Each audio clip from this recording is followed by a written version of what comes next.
Good afternoon, everyone, and good afternoon to our studio audience and those in our social media land, YouTube, Facebook, wherever you are. Good afternoon, happy Sunday, and happy International Women's Day. I think we should give a little round of applause for the women in the country and the women around the world who are fixing things and making things happen. Somebody said if you want it done, give it to a woman.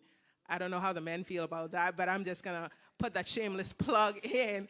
If you want, if you want it, see, I got corrected. If you want it done right and quickly, give it to a woman because she's gonna get it done. I promise you.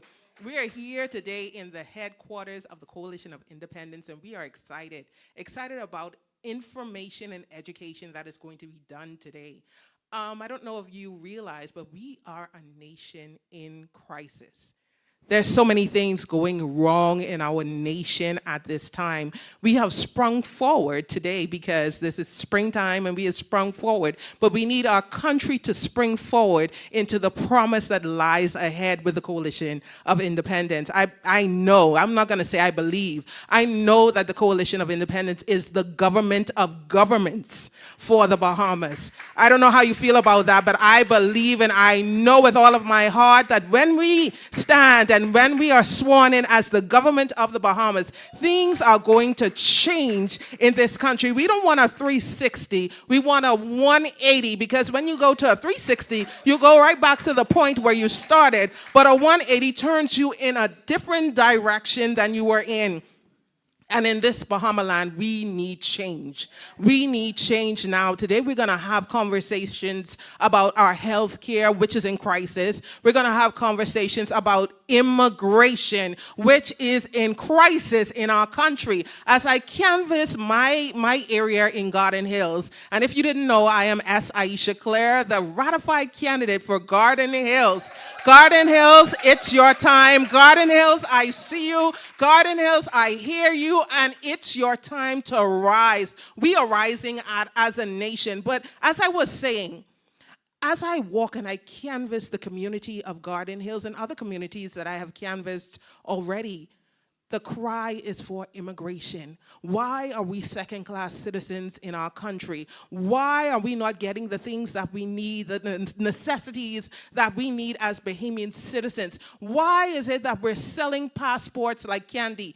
I know that's something that you don't want to hear me say, but it is true. If you listen to people on social media, you know something? The smoke isn't far from the fire, and guess what? We are under fire and under siege in our country because we have allowed foreigners to infiltrate our country and take it over. But today we say no more. Today we say we're taking it back. Today we take back the country of the Bahamas in the name of Jesus Christ. Listen, this is going to be an informative. It's going to, listen, hold on to your chairs, get your water, whatever you're drinking today, get it because it's going to be hot in the place. We have our amazing deputy leader who's going to join me on the stage, and she's going to talk about her topic and the area that she shadows as Minister of Health, that is. And listen, she is coming with not just problems, but solutions. We're not a people who just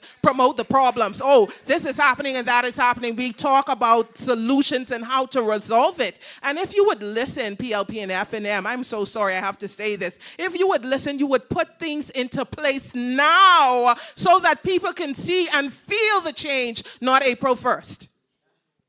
Not April 1st. So we expect change to happen now, but I tell you, as the Coalition of Independence government, we are going to bring the change that is necessary in this country. I want to say something else too. Happy International Women's Day to our Deputy Leader, Dr. MacGyver. Also happy International Women's Day to Prophetess India Poitier. If you have been listening, there are many songs that she has. Listen, they are original songs for the COI for Mr. Lincoln Bain. One was also for Miss Linda Christina Stubbs on our opening of her campaign. These songs talk about change. These are prophetic songs that when you hear it, there is change in the atmosphere happening. And I want you to know that we are willing and able to do what it is to put our country first. Bahamians first, Bahamas first, Bahamians first,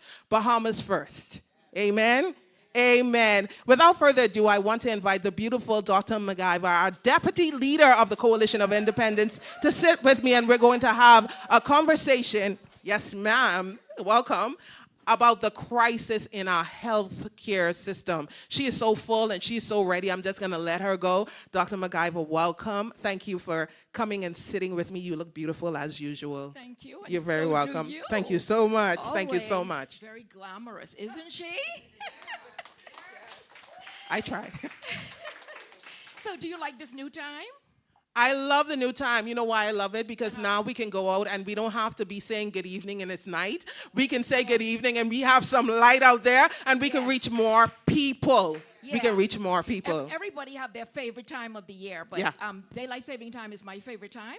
I get to do more things because there's more light. So this is my time. Hey, Beautiful. hey, hey. Hey. Well, listen, you mentioned about the crisis in this country. Everybody knows this country is definitely in crisis. Yes. Health care is one of them. Oh my goodness. Immigration is one of them. Yes. And of course, we can't leave out the cost of living. Oh my goodness. So guess what? If that's what we are going to be voting on in the next general election, woe to the party that's serving now. Wow, it's true. So, but you know, I always used to say a nation that cannot heal its people cannot lead its people. Yes. Wow. We do not have a medical crisis. We have a leadership crisis. Wow. Yes. And another thing that you said, it's heal people. its people.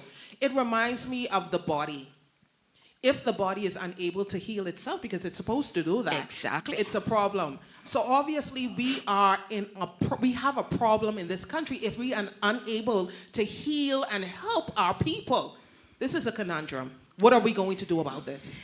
Listen, I wanted to say that I have been on record to say that this is the worst I've seen in healthcare in the last 30 years. Wow. And to back me up, I saw an article by Dr. Chanel Lockhart.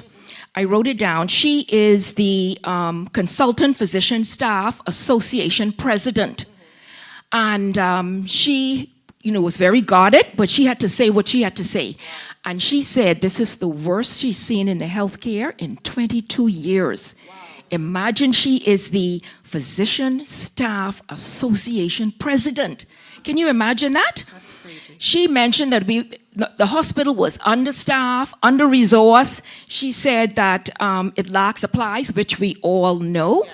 And she cited an incident where, she's a pediatric physician. Mm-hmm.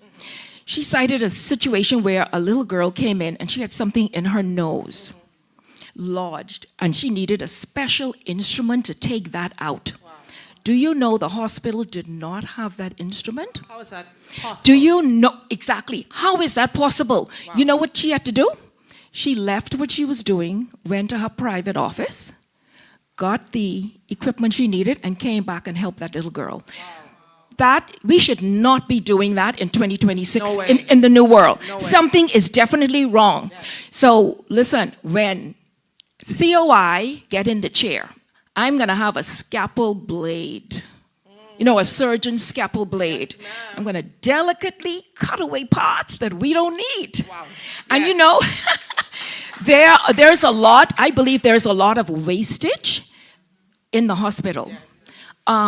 A lot of the procurement and the contracts, listen, we're going to have to take a second look at all of them to make sure there's no wastage.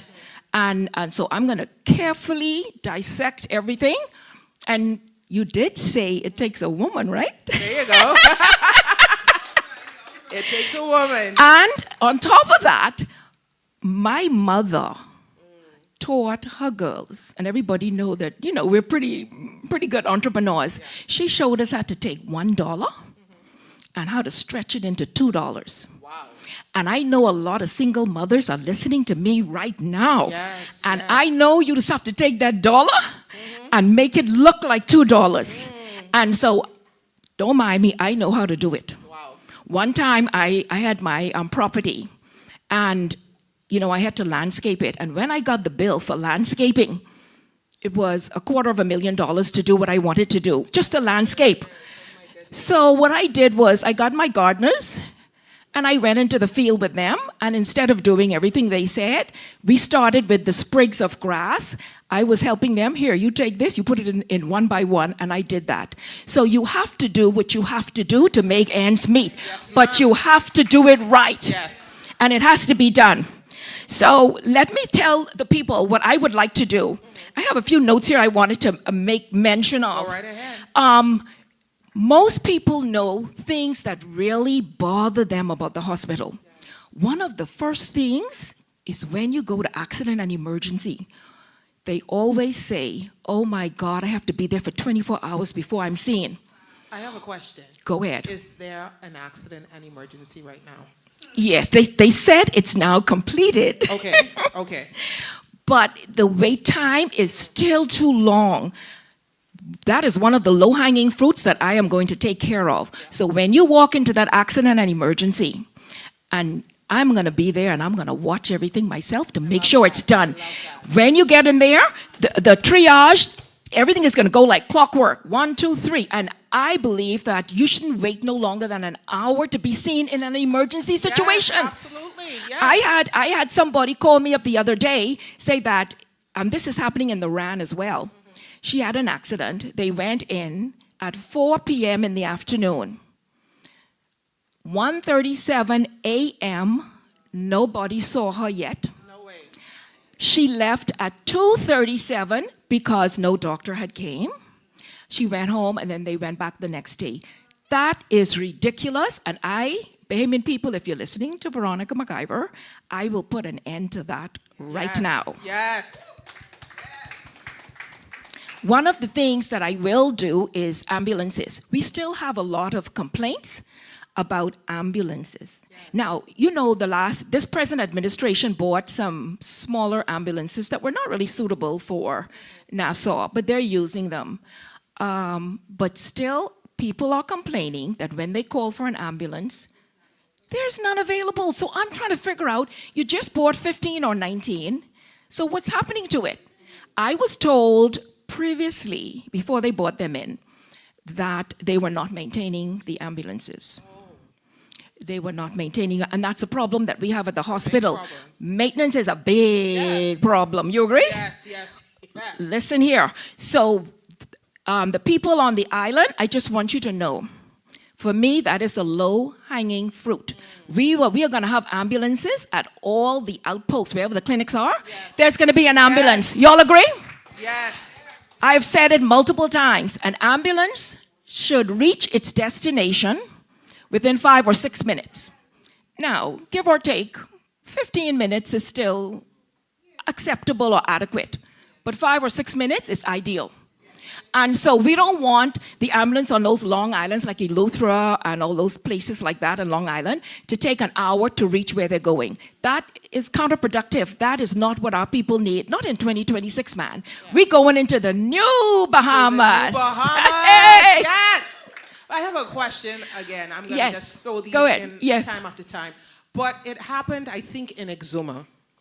Under, I know our deputy leader, Chester Cooper, is the MP for Exuma.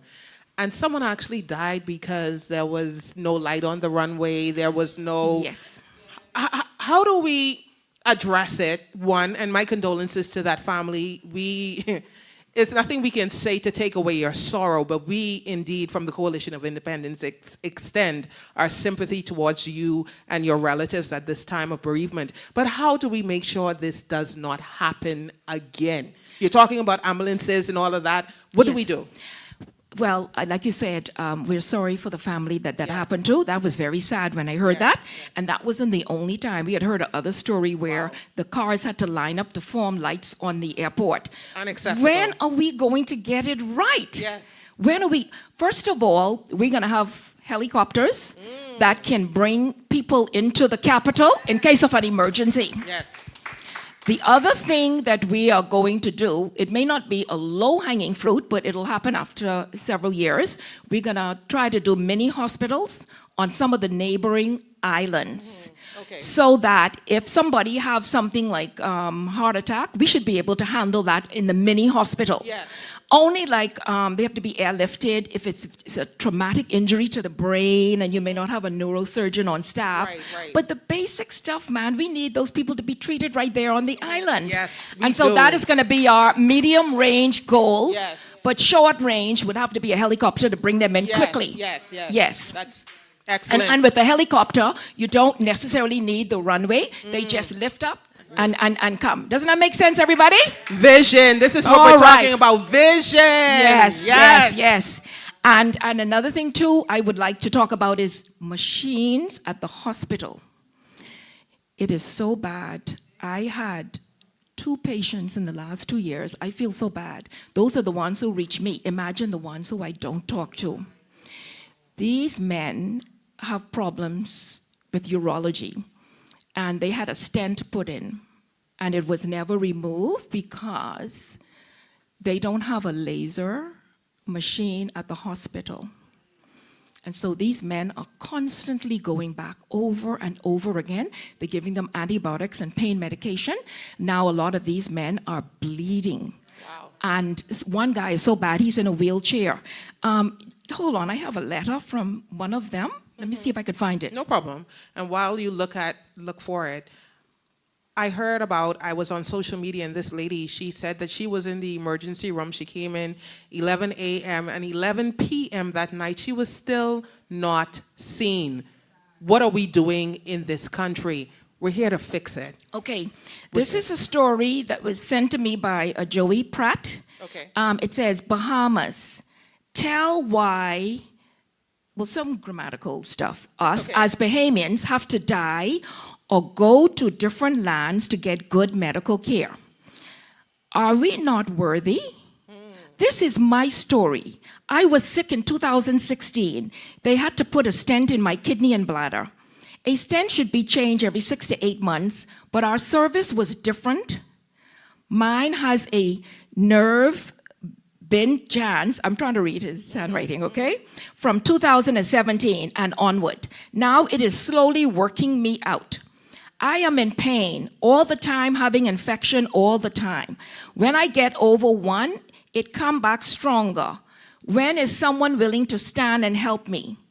It is so sad. I went from walking to a wheelchair. Wow. My people, please help me. Make noise so that they can see us, because I'm not the only one. If urologists want to help, please, or anyone want to assist with payments for my surgery, you can give me a call on WhatsApp, and he gave the number, and thank you for listening to my pain. But these are the messages Bahamians are sending out. They are in pain. Yes. They're holding out for help. I don't even see no help coming, because the other day, the hospital ran out of money to even pay the nurses to stay on staff overtime. So, oh my goodness, what is going on? How do you explain that? What? Ran out of money. The hospital ran out of funds to maintain the staff doing overtime. So they are now short staff. Let me take this opportunity to talk to the nurses at this moment. Yes. Nurses, we hear your cry. You are the backbone of that hospital. And we need you. So you better believe it. We are going to invest in you the same way we're going to invest in our teachers, Yes. and our police officers and immigration officers. Yes. But we are going to make sure, take care of our nurses. Remember, I told you healthcare is one of the most important ministries in the country. And in addition to that, we're going to give our nurses a retentive bonus. So that if they stay with us for 3 years, they will get maybe about $10,000. I'm throwing out there. Okay. And I think it'll be an incentive. Incentives. You can clap, yes. Go ahead. Incentives. It'll be an incentive for them to stay. Because it is true that a lot of our nurses are leaving to go to other lands like America and other places where, the grass is greener. So we're going to have to make the grass green in the Bahamas. Because this is for our people. Yes. At home. Exactly. Now, another area we're talking about machines now. Yeah. Everybody know my pet project has been the dialysis Yes. Yes. area. I've been following it probably more closely than any other area in the hospital. The dialysis machines, as far as I'm aware, allegedly, they have expired. And they're still using them today. No. Yes. And that it is wrong what they are doing. Most of the people are not being dialyzed properly. Yes. I just had a gentleman who left Nassau, went to America. When he got over there, they put him in the the ICU, intensive care unit. Wow. So I say, you in intensive care unit?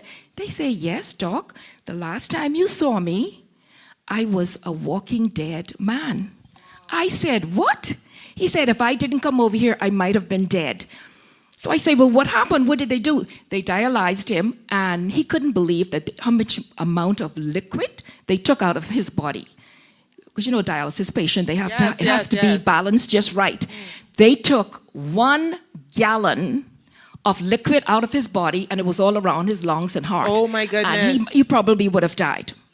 So that is what we're dealing with here in the Bahamas. Things have to change, Aisha. Like someone it cannot said, remain the same. It's unethical. It should be illegal. We should be able to sue.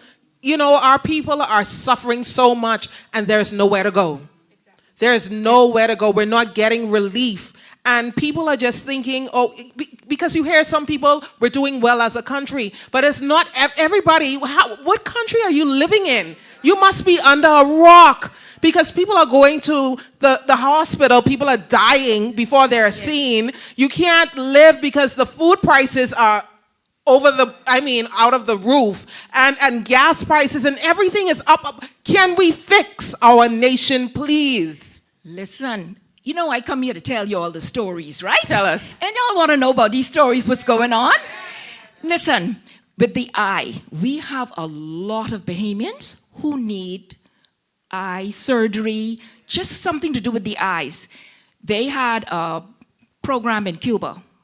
Some people went to the program, and do you know they stopped the program midway, and some of the people were not completed with their treatment? Would you believe that? Wow. Yes. And I spoke with a specialist, an ophthalmologist, who knows about this type of thing. So I say, why can't y'all do it at the hospital? It's just basic surgery. She said, my dear, we are specialized in that area, but the hospital is not providing the equipment for us. Some people have gone on to even speculate, I can't prove this, that one of the reasons why they might be doing it too is to outsource some of the work to some of the private physicians, which I think is really bad if that is happening. So I don't want to think that is happening, but we just need to provide more equipment. The other day, Dr. Darvel just went to Abaco, I think it was today Sunday, I think Friday or Thursday. They went over there to talk about a clinic that they're starting to open. And they also wanted to speak with the people who donated cataract surgery. You know what I said? Why we would not reject donations. As the Minister of Health, I will not reject a donation. If somebody wants to come help the Bahamians, oh yeah, come, I'll save more money. But why is it that we are dependent only on donation for eye surgery, for cataract removal? Man, come on. Now, that is wrong. That is bad. And, it makes me feel, I have a lot of pride for my country. Yes. And I don't want to think that we're begging all the time. Yes, yes. Now, if you want to donate, of course, I would say thank you. Yeah, absolutely. But you don't want to go begging and depend on that. And I talk to people all the time. One lady, y'all don't know how many calls I just get. Y'all don't know what the mood of this country is. They know COI, and they say, MacGyver's the health. Oh, I can call, I can let her know what's going on. One lady just called me on the way coming here. She didn't even know I was coming here. Wow. She said, I'm leaving tomorrow to go to Miami to get my eyes checked, because she need cataract surgery too. Oh my goodness. And I said, oh my. And I was asking them, well, how much do you think this is going to cost? And some of them were quoting me like 17,000. And I'm like, Lord have mercy. Some middle class people can't even come up with 17,000 or Yes. so I'm like, oh my goodness, how are these people going to afford this? So I feel like we should be able to give at least the basic care to our people, and that is what we're lacking. So we really need a revolution We have to have in one. healthcare. Yes. Yes. Y'all agree with me? We agree. Oh Lord, have mercy. I want to put this plug in. Our candidate, our ratified candidate in North Abaco, Mr. Kai Mills, he would have saw Mr. Davil. He would have seen Mr. Davil as he was coming in the airport. And he said something, I'm not saying this verbatim. Kai, this is for you. He said, I should have known, since you couldn't put up a door in the hospital or the clinic, what were you going to fix? If you couldn't fix a door in the last 4.5 years, what do we expect? That is so sad, but you know, Kai is a soldier. He is fighting for the people. He is revealing, uncovering, just as everyone in the COI. But we salute you today, Mr. Kai Mills. Yes, isn't he a fighter? Oh, yes, Boy, he is. Now listen, you could love or hate Kai, but Kai, one thing you cannot deny, Kai is fighting for the people of Abaco. Yes, he is. Yes, and he I is. pray God that Kai Mills win his seat. Yes, ma'am. And Abaconians, if you're listening to me, please put that man in. He have your heart. Yes. He has your heart, for, and he wants to help. Yes. Another area that I wanted to discuss with you is electronic records. Okay. Most people may not understand how important that is, but it is important. You ever heard when something happened in the hospital, people will say, I believe they did something to my mother. I believe they did something to my father, why they expired early. But when it's time for them to go and get the records, you notice it's like it takes a little while and that kind of stuff. Well, let me tell you what I propose to do for the Bahamian people. Tell us. I am going to put in a special system where it's traceable. If anybody goes in the system and even change it, your fingerprint will be in that system. Come on now. Yes, innovation. Yes. Exactly. Yes. And that is what we need. So you can't fake the records because so many of our persons, they really wanted to sue, but they can't because their hands are tied, the medical records were changed or something like that. But I feel as if, in all honesty, if somebody can prove negligence, you ought to compensate them. Whether you compensate them through the courts or whether you compensate them and you settle out of court. Something needs to be done for these people. You just can't get by negligently and do something to them and expect to walk away from it. Yes. It's wrong. Yes, it is. It is wrong. Absolutely do you wrong. agree with that? I do. I Yes. do. And the Yes. system is antiquated. A lot of paper all around when you go to get your files. It's just paper everywhere. Those things can be misplaced. So when you put in that digital system, it's going to work and it's going to be faster so that when we go into the triage, when we go into the ER, everything is faster than the usual pace that we're used to. Yes, and Yes. it'll also save money because in the old days when they had a separate computer at one clinic, a separate computer at the other clinic, you know what some Bahamians were doing? They were double dipping. They were going from one clinic to the next and getting their medication. Wow. And so if you have a central system, you cannot do that anymore. And so again, it's like a scalpel blade. I need to be able to keep the cost down for the Bahamian people and offer the best quality care that we can. You agree? Yes, yes. Yes. I love this. I love this. I just going to say about the finance. I want to talk about finance of the hospital. Someone said to me, they're talking about they don't have any money, right? I'm going to give you two incidents. Dr. Davil chartered a flight to Abaco with all of his crew. No, he did not. Yeah, he did. What? So if you don't have no money, how come you chartering a flight and you taking that whole entourage with you? So, Just how I they mean, come on, travel. man. Just how they travel and take their cronies. Exactly like that. Yes. Exactly. And the PHA, this is what I believe. I believe the PHA is qualified to do what they were told to do or hired to do. I do believe that the government is interfering with the PHA. That's why they can't perform adequately. But in addition to that, I have a question, and I wouldn't know perhaps until I get in the chair, why they have so many PHA consultants, I understand, in finance. I was told, little birdie said to me, they even have someone from South Africa. Oh, really? So the question that I have, and I'm asking questions, okay? I don't like to just bam. I'm asking questions. If you're from South Africa, you mean to tell me we couldn't find a CPA or someone from finance in Nassau? When you bring someone in, normally you have to pay for their rent, their food, and you give them little perks. Why are we doing that? So, it makes people speculate. Yes. Is someone getting a kickback by bringing this person in? Or do they want to hide something? Because remember now, the hospital have to buy a lot of equipment and medicines, and the procurement, you have to procure these things. And if it's not done right, to give the right person the right contract, how do we know if something isn't being hidden? I'm only asking questions. Yes. And if you remember when I was interviewed a couple of days ago, we talked about transparency and the Freedom of Information Act, which the Coalition of Independents and our leader, Mr. Lincoln Bain, we will put that forth for the Bahamian people. Nothing is going to be hidden. We will not have to speculate. We will not have to question where did the money go. We will know. We will have that Information Act for you. Exactly. With the coalition, yes. And I know I have to wrap up because I know Mr. Bain is coming on soon. But another thing that I want to let the Bahamian people know that I propose to do, it wouldn't be a low-hanging fruit, but it'll probably be medium to long range, is when we build the health city. What is it? A health city. Explain to the people, what is a health city? That's going to have everything in it. It's going to have a general hospital.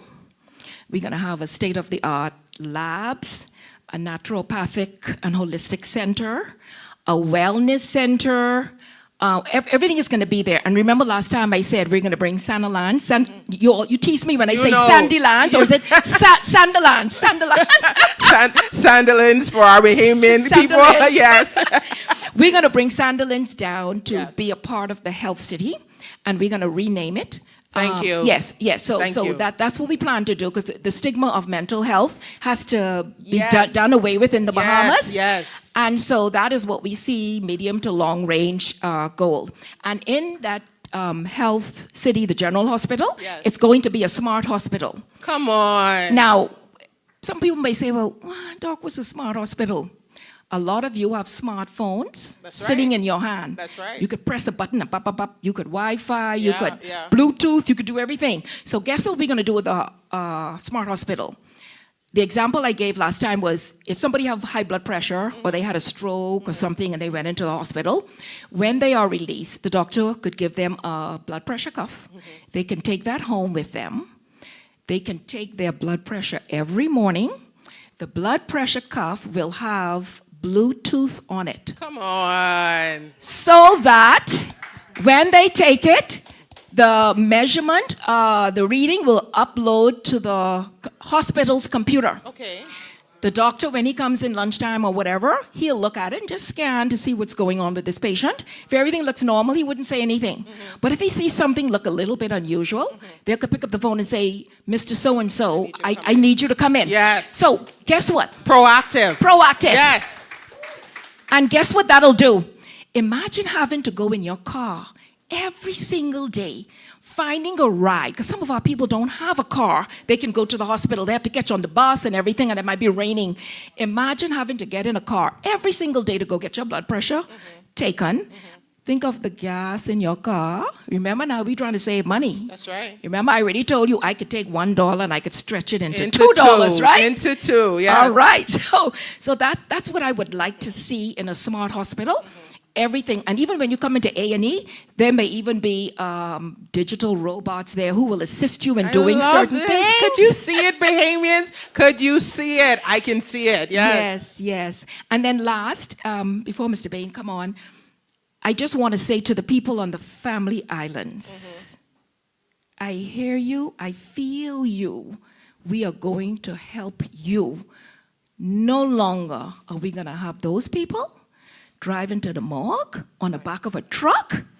That ain't gonna happen under Veronica McIver's watch.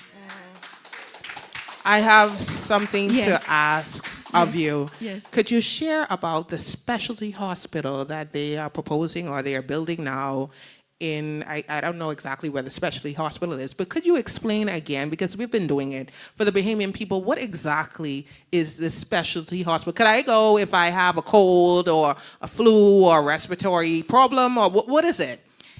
I'm glad that you asked. Some people know and some people don't. I believe that this government, to me, is deceiving the people. When they use words like, we're about to build a hospital, a lot of my friends who are even educated, they thought it was a general hospital. hospital, yes. A general hospital is where you can do heart attacks, you can treat cancer, diabetes, you have surgeries.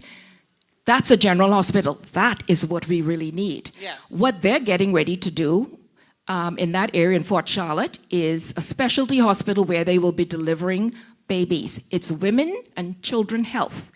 Imagine when women go in to have their babies, they are smiling, they're healthy, they're excited, and usually when they have their babies, they come out healthy.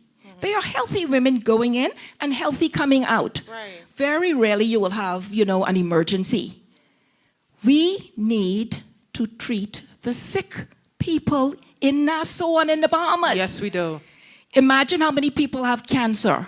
They're not getting the best treatment. I already mentioned to you about dialysis.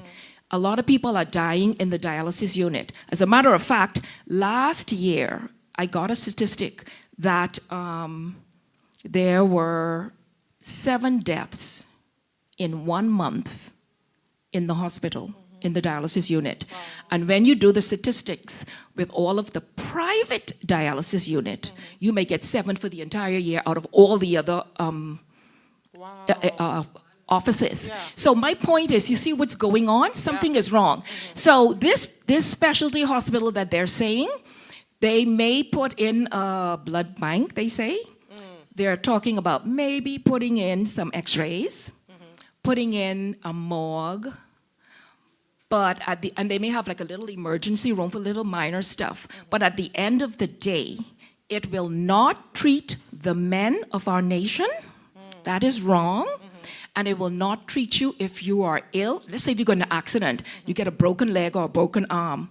They will not take That's you not there. the hospital for you. They will take you to the Princess Margaret Hospital, Wow. which they propose to renovate. I want to say this to the Bahamian people. Please listen to me. The FNM and the PLB had consultation with a group in Texas. They said that the Princess Margaret Hospital is finished and it has to be demolished. The PLP and the FNM keep kicking the can down the road like they do with everything else.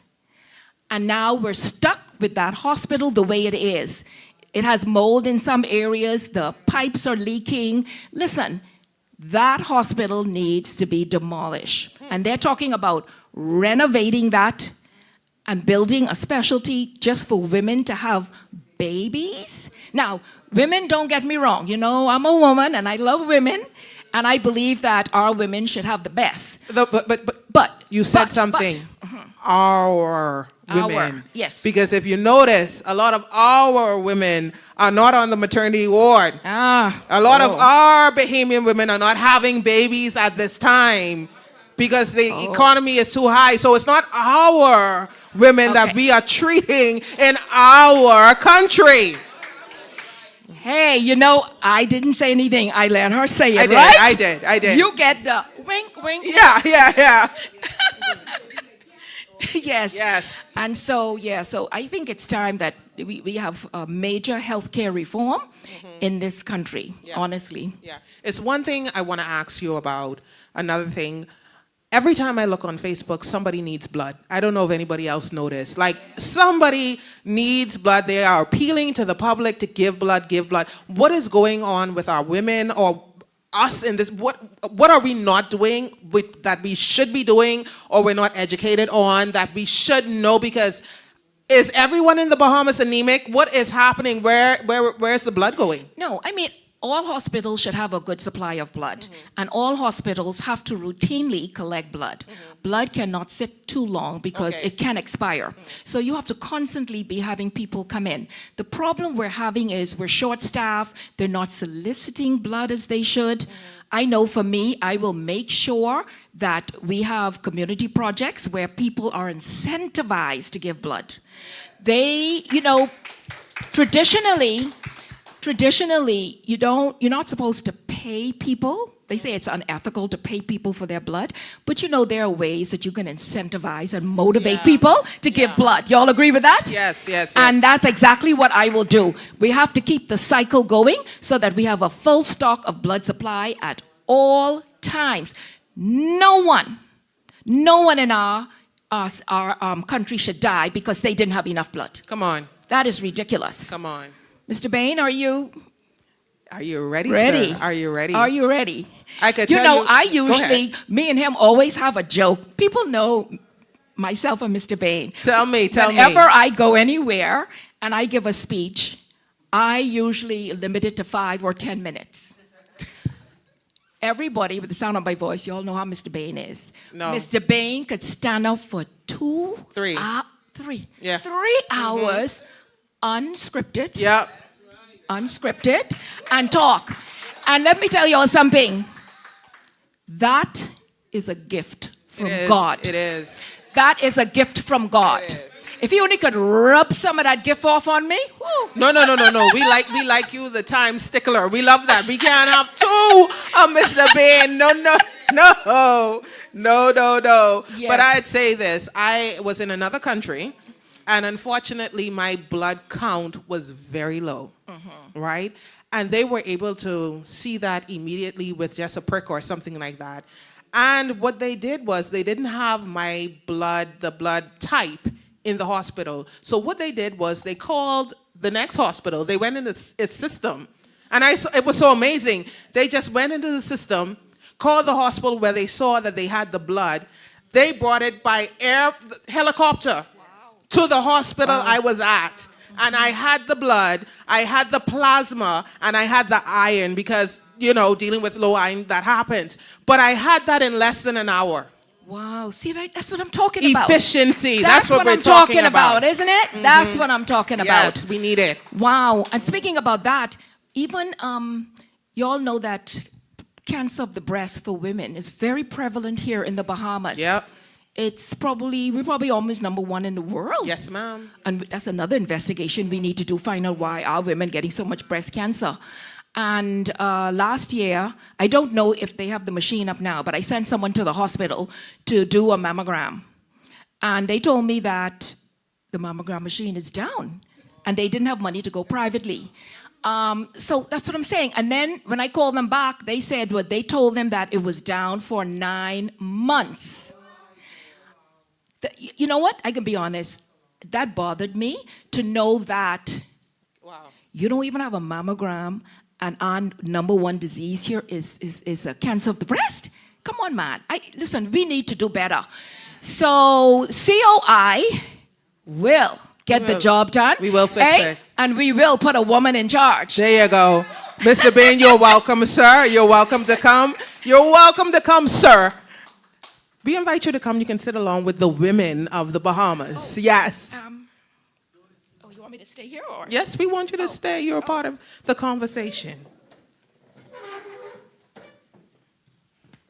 We have to fix this country. We have to fix this. Mr. Bain has an encyclopedia. Look at this book. This is an encyclopedia he brought today, so we're in for a treat. We're in for a treat. Mr. Bain, welcome. Thank you for coming. Well, you're always here. Thank you for having me. Thank you. It's a pleasure to be here. You're welcome, sir. So he's going to talk about immigration, another crisis in our country. Health was amazing just now. Could we give a round of applause to our Shadow Minister of Health, because she did an amazing job just breaking it down for us to understand. Bahamian people, we are here for you. We have you, especially women. We are women. We can do it. We can do our big one for the women of the Bahamas. Dr. McIver. I have a joke. Can you all hear me? Yes. I have a joke before you came on. I was teasing the audience and telling them that I usually speak for 5 or 10 minutes. And I make way for you because you usually take 2 to 3 hours. There you go. I think we make a good Listen. pair. Yes, I know. Miles Monroe church used to be 6 hours Yes. at one point. Easy. Fidel Castro would speak for 9 hours. My goodness. Wow. You got one man in the Bible spoke until people said, I'm dropping down dead. Dropping down. Had to bring him back to life. So my little 2 hours is nothing. Okay. Oh, wow. Yeah, but healthcare is a serious issue, and there's no reason we should be in the state that we're in. And at some point, we have to stop blaming the government. We have to start blaming ourselves because it's us who's voting for these people, and so you have to blame yourself. If you see it keeps happening, you're going to the hospital, the clinic in the back of trucks. You're going to the hospital. I mean, under the FNM and the PLP, it was horrible. Under the FNM, A&E was in the rain outside on the porch. Do you remember that? With rats running around. They locked up Maria for filming that. So the problem wasn't what you're doing to the people. The problem was exposing it. And so, healthcare is in a serious state. When you get to the point where the hospital is telling people to bring their own blankets and sheet and blanket, Yeah. you now have a failed state. And let me add to that, pillows. One lady Yeah. called me and told me she had to go get a pillow. So I said, you mean a special pillow? She said, no, just a regular pillow they didn't have. Come on. Yeah, go ahead. Yeah, and so once you've reached to that point and no medicine at a hospital, it's a failed state. Yes. You should not have humans living in a nation in that situation where they cannot get health care. This is not a political attack. This is the reality of our situation, and our politicians have failed us. And if you vote for that from the FNM or the PLP, you are going to end up in that hospital one day. Your loved one, your mother, your grandmother is going to end up in that hospital one day. And they are going to die. That's right. Because you voted for that. You are going to die because you voted for that. So when it happens, don't complain. You just take it because you voted for it. We have a chance to do something different. The reason they're not giving you good health care is because you're voting for them nonetheless. Why should they do something if they know you can vote for them anyway? That's number one. Number two, they are benefiting from it. Come on. They are benefiting from you having to get private health care, What? private services. They make money from it. And so you will never get a good general hospital with proper services. Please, no one call that a specialty hospital. That is a trick, a play with words to make it sound fancy. It's not a specialty hospital. That is a maternity clinic. They can legally call it a hospital because you can sleep overnight after you have the baby to recover. But that does not technically, although legally it does not technically make that a hospital. Wow. We need a real general hospital, and you're going to have a real general hospital. Healthcare in this country has reached a state where people are dying needlessly. I want every Bahamian to understand that one day it's going to be you Yep. or your loved one. And you may ignore it now, but one day you're going to be in that bed. My father was in that bed because there was no beds. He was on a gurney in A&E for a whole weekend because there was no beds on the wards.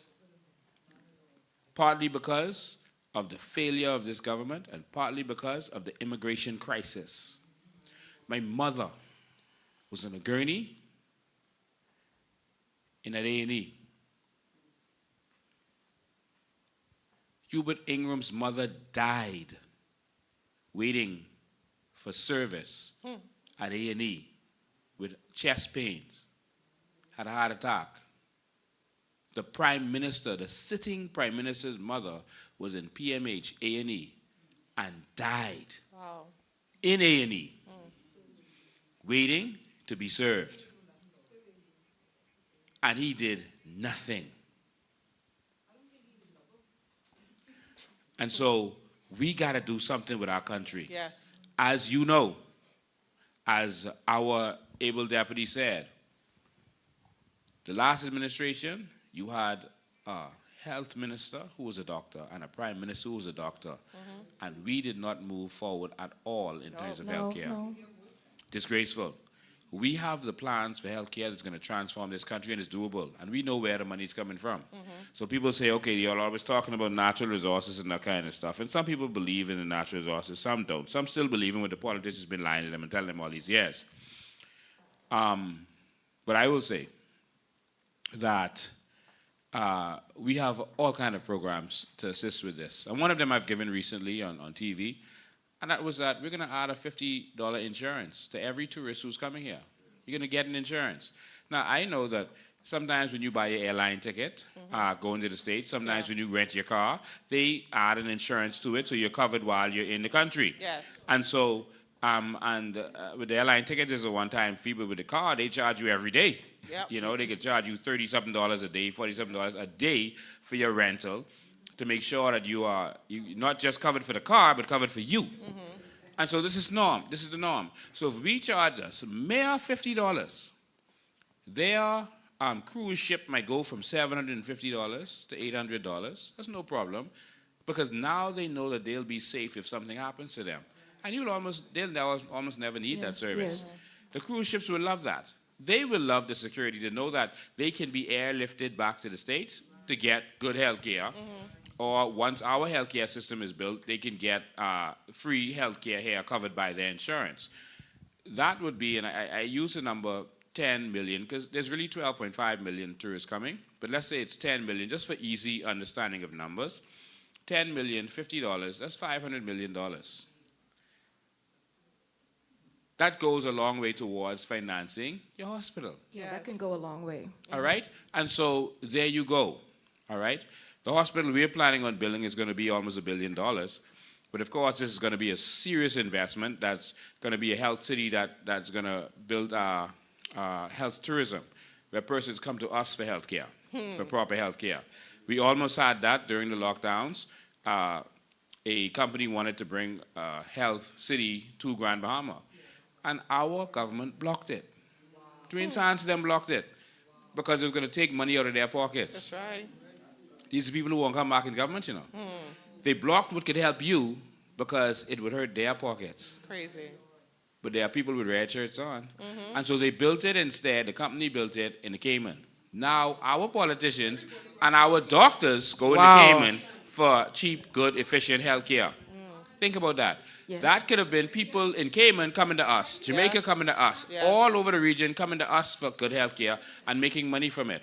So the facility we built is going to pay for itself because people are going to be encouraged from around the region to come to us for health care. This can be done.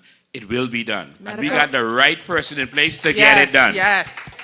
I will work along with Charlotte Green. She's in tourism, and that we'll call that medical tourism. And so that's another area we can work on. Yes. Yeah. That's for sure. Yeah, so I want to move on to immigration. So thank you so much. You did a great job. We appreciate you for being here. And so Thank you. So we got to have another important topic today, and then we're going to open the phone lines and open it to the studio audience to be able, so y'all can set up their mic, so if anyone wants to come to the mic and say anything, that they can be a part of it. All right? So, well, Aisha, this is your show. I was just making my comments, but we're going to talk about immigration now, and because immigration is in a serious crisis, and this is now becoming an international incident. It's of international importance now. Yes. Where we have come. So you can go ahead. Yeah, immigration we are in a dire state in the country with immigration at the top. At the top, healthcare, immigration, education. But when I walk around, Mr. Bain, everyone is talking about the influx of illegals in our country. That is a major issue. Bahamians feel disenfranchised because they're just flooding everywhere. And they're wanting to know who is allowing this to happen. Obviously, we know who is allowing it to happen. How are these people getting passports bank accounts, all of these things. And when Bahamians go, you have to go through the rope. You have to try to find out who was your great, if you go to the passport office, your great, grandmother, and they might want you to bring the body from the graveyard at this point. But when they go, it's just like lollipops. It's for everyone. You can have one. You can have what, Mr. Bain, under the Coalition of Independence Government, are we going to do to make sure that this crisis is no more in our country? Well, moving forward from birth, for everyone who was born moving forward, once you're born in this country, your records are going to be right there, and they're going to be digitized with the blockchain. Yes. So that you don't ever have to have any problems moving forward. We're going to get biometric from you from you're born. We know who you are. And so moving forward, any document you want to get is going to be seamless. Okay. We know when you were born. You knew you were born in the hospital. Let me tell you something. When you go to the U.S. to have a baby, you leave with a passport. You get it in the hospital, like you can get it in the hospital. Yes. They come to you with all of these things, birth certificate, all. You don't have to go anywhere. No. Wow. And so they make it easy. We're going to do the same thing, all right? The child, so when you grow up and you need something, renewals, passport renewals, come on, man. That should happen the same day. Taking you weeks. apply for that, they already have all your information. That's right. What are you filling out that form for? All we need to know is that is you, and you're coming to get that, or whoever has come to get it has your permission to get it, and that passport is printed out like that, all right? I've experienced that in other countries with other citizens of other countries where they get their passport just like that, and there's no problem with all the fraud and that kind of stuff. And so that's something that has to be done. We need a real, not only a vision for immigration, which we do have, we need a government in power who's going to enforce it. Yes. We have the laws in place, but we don't have a government that's going to enforce our immigration rules because they're making money from it. And I want Bahamians to understand that you are selling your birthright for a bowl of porridge. Your politicians are making big money. Big money while you're suffering, while you're living on the beach. They're making big money from immigration. I'm told that these passports are being sold starting at about $10,000. $10,000, yes, I heard it as well. All right? About $10,000, you can buy a Bahamian passport. That's a crying shame. It's treason. And so now you have people, they're not just getting passports, they're getting voters cards. See, if you were just getting passports, I could say, okay, you just want to, come into our system and disappear. You're planning a takeover. Okay. You are planning a takeover. Yes, sir. They are planning to replace us. Yep. And that's what I have a problem with. And that's what I call on all Bahamians to stand with us with. Yes, sir. Because if you don't, this is the last election that you're going to have the majority. And after this, don't cry. Nope. Because you voted for it. You wanted to ride that wave with Haitian Brave. Don't cry. If you want to burn in the fire with Haitian Pintard. Oh, Lord. I'm being real. I have no problem with Haitians. I have no problem with Jamaicans, Chinese, Americans. But in the Bahamas, we have to be put first, and we have to secure our sovereignty. Absolutely, yes. I want Haitians to be put first in Haiti. I want Jamaicans first in Jamaica. Yes. But I want Bahamians first in the Bahamas. As it should be. And I don't want anybody, Chinese, Americans, Europeans, anybody taking over our nations to the detriment of our Bahamian people. Absolutely. No one is going to take this over on my watch. And Mr. Bain, what I've noticed is before when they came into the country, you didn't hear them. They were very humble and, it was different. Now, they are very vocal. They talk louder than you and I in our country. They are the word that we use. They're playing the music in the car. They're biggity. Yeah. As we were walking around one time canvassing, they slowed down on the side of us. Like to put fear in us. And I'm like, but this is the Bahamas. What is happening? And then I notice also a lot of Bahamians now, even those that are going off to school for visas, are being denied. Why? Because of the influx of Haitians, having passports in the Bahamas illegally, Mr. Bain. We have to do something. Yes, and the biggest problem I want Bahamians to understand, if you let the F&M or PLP get back in, we're going to be in flux with the foreigners. Jeez. Fred Smith, controls Michael Pintard. Wow. As relates to that. Michael Pintard worked with Fred Smith when they were blocking immigration from doing their job, blocking the shantytown situation, when they were setting out these false documents, lying on our immigration department. No one in immigration should vote for the FNM. They shouldn't vote for the PLP either. But the FNM literally defamed the integrity of our immigration officers. That is sick and demented what they did with the international community, lying, showing pictures of injured babies and making it seem like our immigration officers did that. Not our officers. That is as sick as it can be. Yep. And that's from the politric Michael Pintard and Fred Smith that did that. Bahamas, you all better wake up. Yep. That man wrote a book about destroying you, deceiving you. I wrote a book about empowering people. Empowering, yes. Helping you to fulfill your purpose, live your purpose. That man wrote a book about deceiving you and lying to you and mistreating you. And people are still putting on red shirts. He wrote the book on that. And he has not come back and say, well, that's when I was young. You know, I have a different view now. I'm going to do better. I apologize to the Bahamian public for this book. He's not apologized. No. For that wicked, evil book. I mean, the things in there are so demented.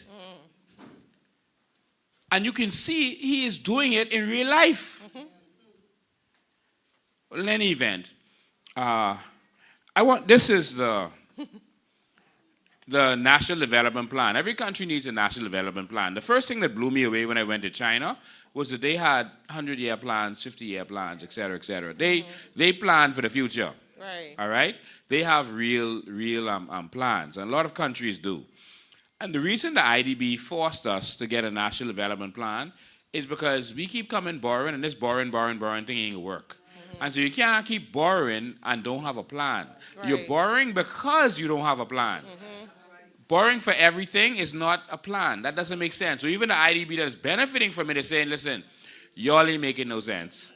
Y'all need a plan. What's your plan for the future? And so the IDB gave us $500,000 to put together a national development plan over 10 years ago. Wow. And we just didn't do it. Because we don't want a plan. They want to do stuff willy-nilly so they could steal from the Treasury. Right.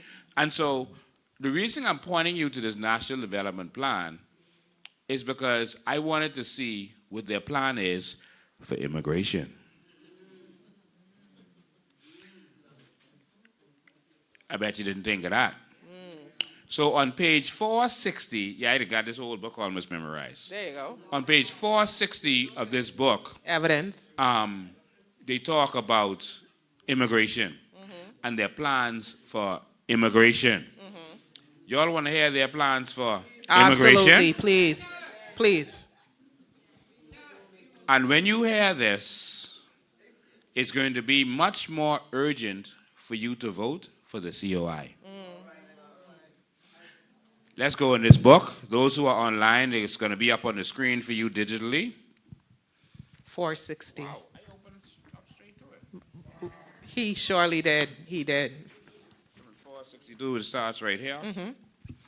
All right, so let's get it up on the screen for those watching online. Let's go here. All right, this is the immigration policy. This is strategy 13.7, the immigration policy. All right, I just want to make sure everyone online can see it as we go. I want you all to see this. So this is, I'll keep going, you need to catch up with me. Strategy. It says to introduce development-focused immigration policies that encourage the best global minds to live and work in the Bahamas. To encourage the growth of the Bahamian economy in a manner which promises the prosperity of Bahamians. Decent work and economic growth. They're referencing something. That's the strategy, y'all. Let me say that again. Yeah, you could interrupt. What page is it? Go to page 460. Go to page 460.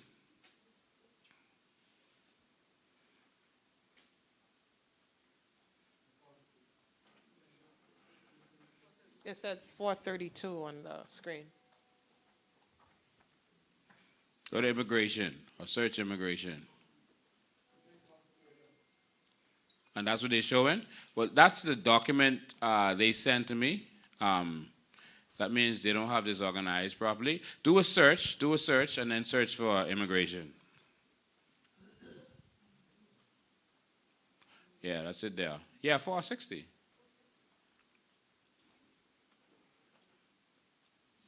Okay, let's pull it up. You may have to go past 460 on the file itself because it might be counting the headings. So he may have to go to 460. Okay, let's pull up 460 for those online.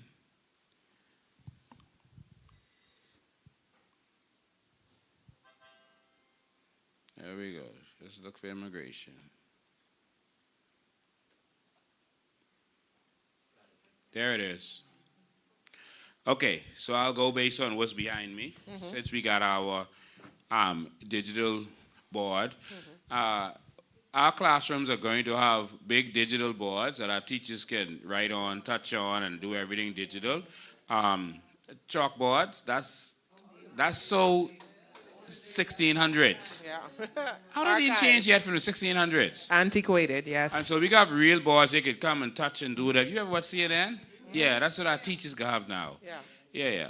All right, so introduce development-focused immigration policies that encourage the best global minds to live and work in the Bahamas to encourage growth of the Bahamian economy in a manner which promotes prosperity of Bahamians. There's nothing in there about immigration enforcement. Development-focused immigration. Is that it? I mean, This is why it's important. Well-crafted immigration policies provide opportunity for the country to get the skills needed for fast-tracking growth. In other words, they talking about bringing more people here. Yep, that's what it is. That's what it's saying. Ain't nothing in this policy for stopping the illegals from coming here. Risk assessment, the lack of political will and public appetite to reform immigration policy lead for a cultural change in behaviors towards migrants. What? Y'all saw that with your own eyes, right? Yeah.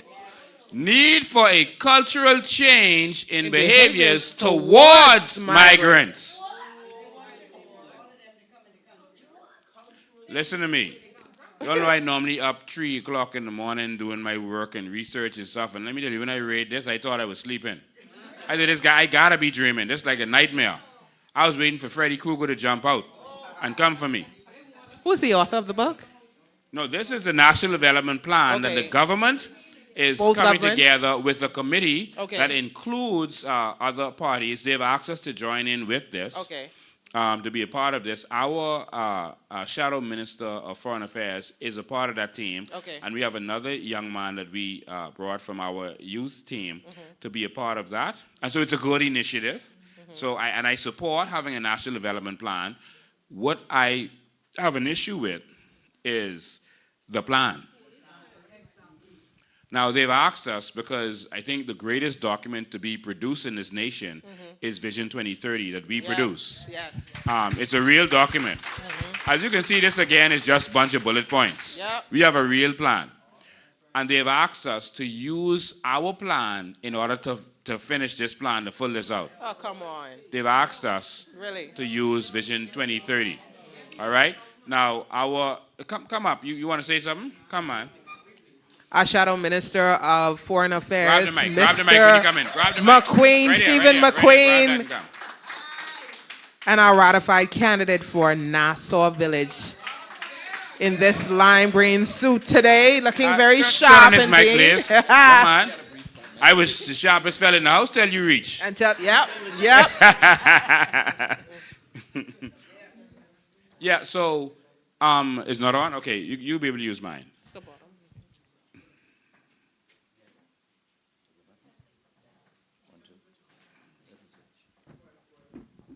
It's on. I hear it on. Yeah. All right, so you're on this committee, and I know this was before you. They did this years ago and then shelved it because they didn't really want to do a plan. But they had asked me to participate with this, and I did start seeing some things that I didn't agree with. This was before I was even interested in politics. And I wasn't interested. Kayla's role was the person coordinating it back then. And it's not things that really is going to promote the Bahamas. Even though they tried to use some slick words to say it, as you saw, there was a slick word in there like for the prosperity of the Bahamas and that kind of. But what you're doing does not promote the Bahamas. What do you come up here to say? I want to say, firstly, good evening to candidates and audience and everyone watching. Good evening. I want you to be aware that what Mr. Bain is displaying is really for public consumption. So I want you to really follow, because this is supposed to be a process in which the entire Bahamas participates. Right. So by Mr. Bain displaying this and beginning to talk about this here, he's actually inviting you to participate in this process. And I'm sure more will be coming forth from the committee. But I want you to be mindful of something. Last week I mentioned what the government did with regard to the asylum bill. And I mentioned that the government is trying to play chess while people are still playing chess. In other words, they're thinking steps ahead for what they're trying to do. We have been saying that we are going through a process where the government is trying to replace us, as Mr. Bain said. We mentioned some time back last year that Fred Mitchell mentioned that the only thing keeping our country growing numerically is the immigrant factor. In other words, the importation of immigrants, the allowing of migrants, whether legal or not.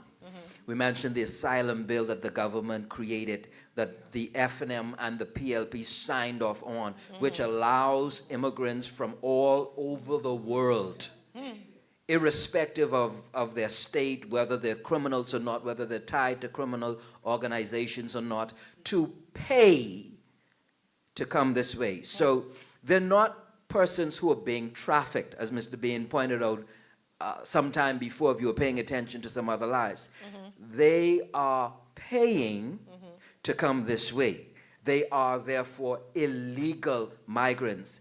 And the bill that they pass, which is tied to a United Nations convention, pretty much says that even though they come here illegally, you cannot prosecute them for breaking your immigration laws.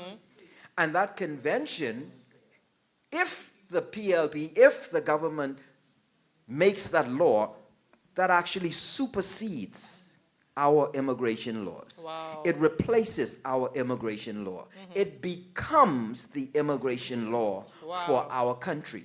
And any immigration law that conflicts with that is deemed to be null and void. That takes precedence.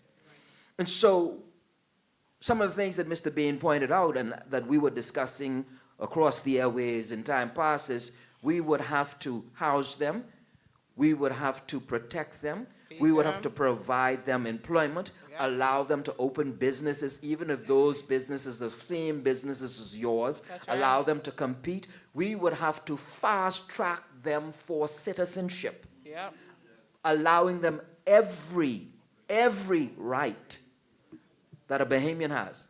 And what's more, unless they want to, we cannot return them to the country that they're trying to escape from because they claimed asylum.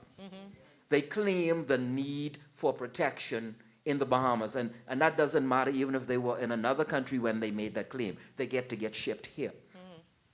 What we saw on the screen, they are in lockstep with what they're trying to do. They are preparing us for more migrants and are demanding and saying that there's a need for our minds to take a different perspective on migrants, whether they're legal or illegal or not. That's a serious thing.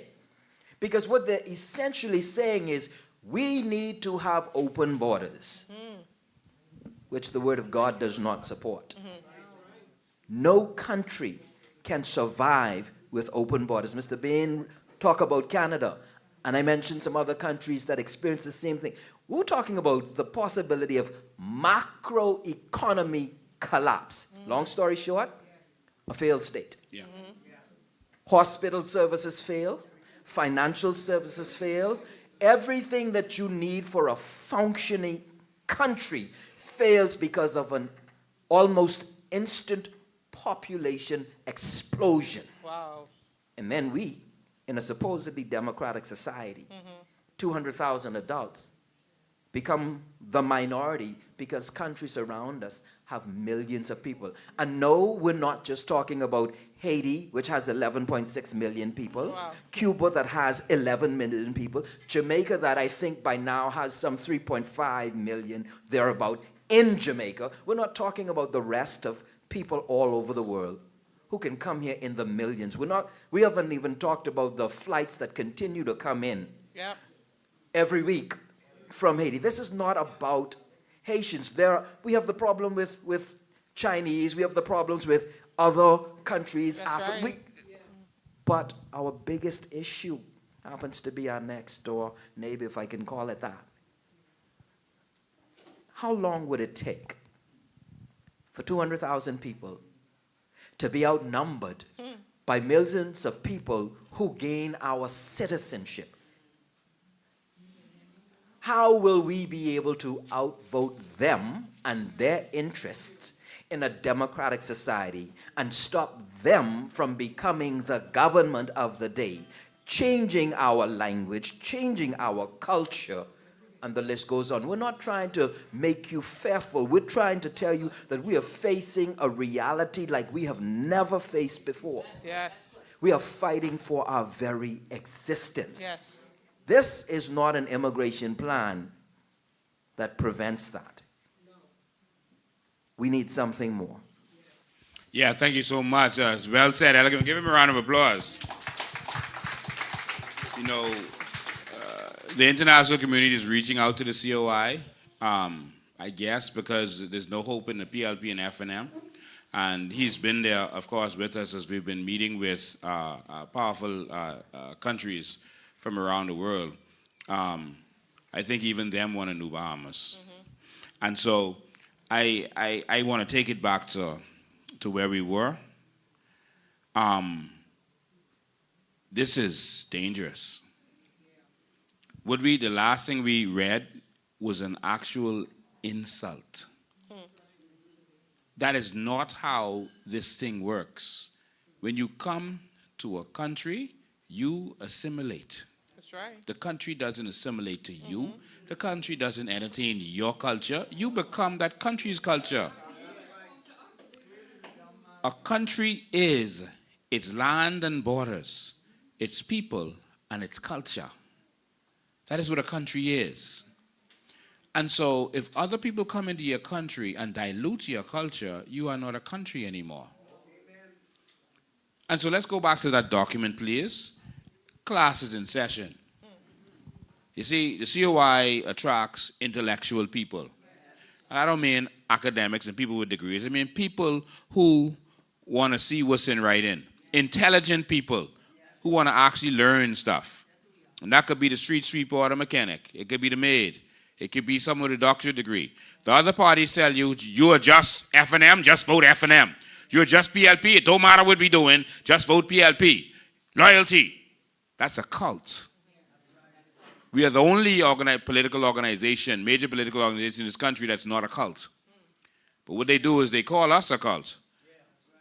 When we are the ones giving you the facts. We ain't telling you vote for us just because. We telling you vote for change, and we're giving you the reason you should do that. So let's go back to the document, please. 13.7, strategy 13.7, a demonic strategy. I'm going to go back to it in a second. And so, as you can see, this whole thing is just a bunch of bullet points, just like their manifestos, etc. This is not a real plan like you saw the COI putting out.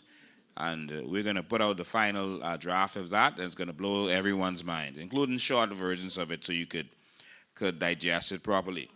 Okay, so here we go. We're going back here to this demonic document. And I will call this whole document demonic because of that one bullet point. A need for cultural change in behaviors towards immigrants. I will burn this whole thing up. I don't care what else is in this. I don't care what else is in this. That makes this document bad for the Bahamas. You see, when you have leaders who do not have an affinity to you, who have an affinity to something else, who have something else mixed up in them. I have a daughter that lives in the U.S., all right? And she got Bahamian flag in her house, and she has an affinity to the Bahamas. So anything she does in the U.S. is going to have the Bahamas in the back of her mind, because that's her affinity. Yeah. She might be American or in America, but she has an affinity to the Bahamas, Yes. because that mix up in her. When you have Brave Davis standing up in front of illegal immigrants and telling them he's one of them and they him, and he can always look out for them, that's treason. You're right, he's never said that to Bahamian people. When you have Michael Pintard working with Fred Smith, who was born in Haiti, you see why Fred Smith was fighting for them? Yes. He's one of the elitist lawyers. Wow. All right? But he took out time from all that money making to fight for his people because he has a affinity to them because he was born in Haiti. That's Fred Smith. And then he came back to the Bahamas. And so that's a part of who he is. So he can fight for them. Michael Pintard worked with him and was glad to work with him. Why? Because his mother is Haitian. Miss Benson adopted him, I am told. That's why I keep telling them, bring your birth certificate. You all see the birth certificate reach yet? Not yet? And his father is of Haitian descent. And so he worked with Fred Smith to fight the Bahamas. To fight our sovereignty in a demonic way. See, if it's one thing to have an opinion, when you put that in a book and spread that book to the international community lying on our nation, that is evil. That is evil. And so, I only have affinity to one thing, the Bahamas. That's right. I ain't got no mix up in me. I love this, and I love you. Let's go back to the document, please.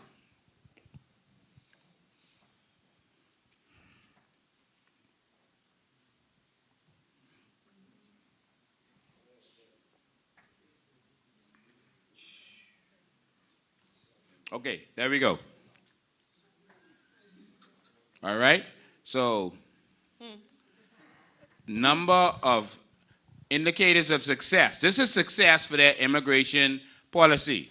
This is the indicators of success. 1, number of high-skilled immigrants. Nothing but protecting our borders. Wow. Number of new jobs created by immigrants. So the immigrants come here and they run the business and they provide the jobs for y'all. That's right. Look at the streets. Look at what's happening on the streets. This is the National Development Plan of the Bahamas.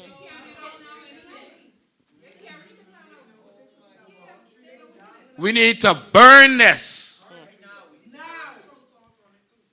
Indicators of success. The number of high-skilled immigrants. That's success for our immigration policy. Number 2, number of new jobs created by immigrants. What the hell? Uh-oh. You see, they put it in this book because they know Bahamians ain't gonna read They're that. not going to read. But they can celebrate it like this is a good thing. Everyone can shake hand and say, hey, we got a national development plan. They can shake hand and they can spend money and have food and finger food. And let's keep going. Let's see what else is there. All right. Introduce and actions. This is how they're going to get this done. Introduce an immigration policy review where the first objective is attracting highly skilled entrepreneurial immigrants.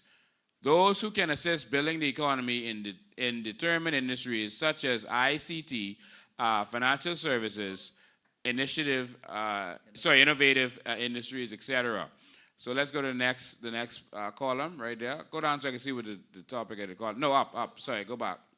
Outputs. So this is what they want to do. New clear focused immigration policy with sets targets for number of work permits issued by type, makes provision for the increase in the number of work permits issued for technical and professional institutions.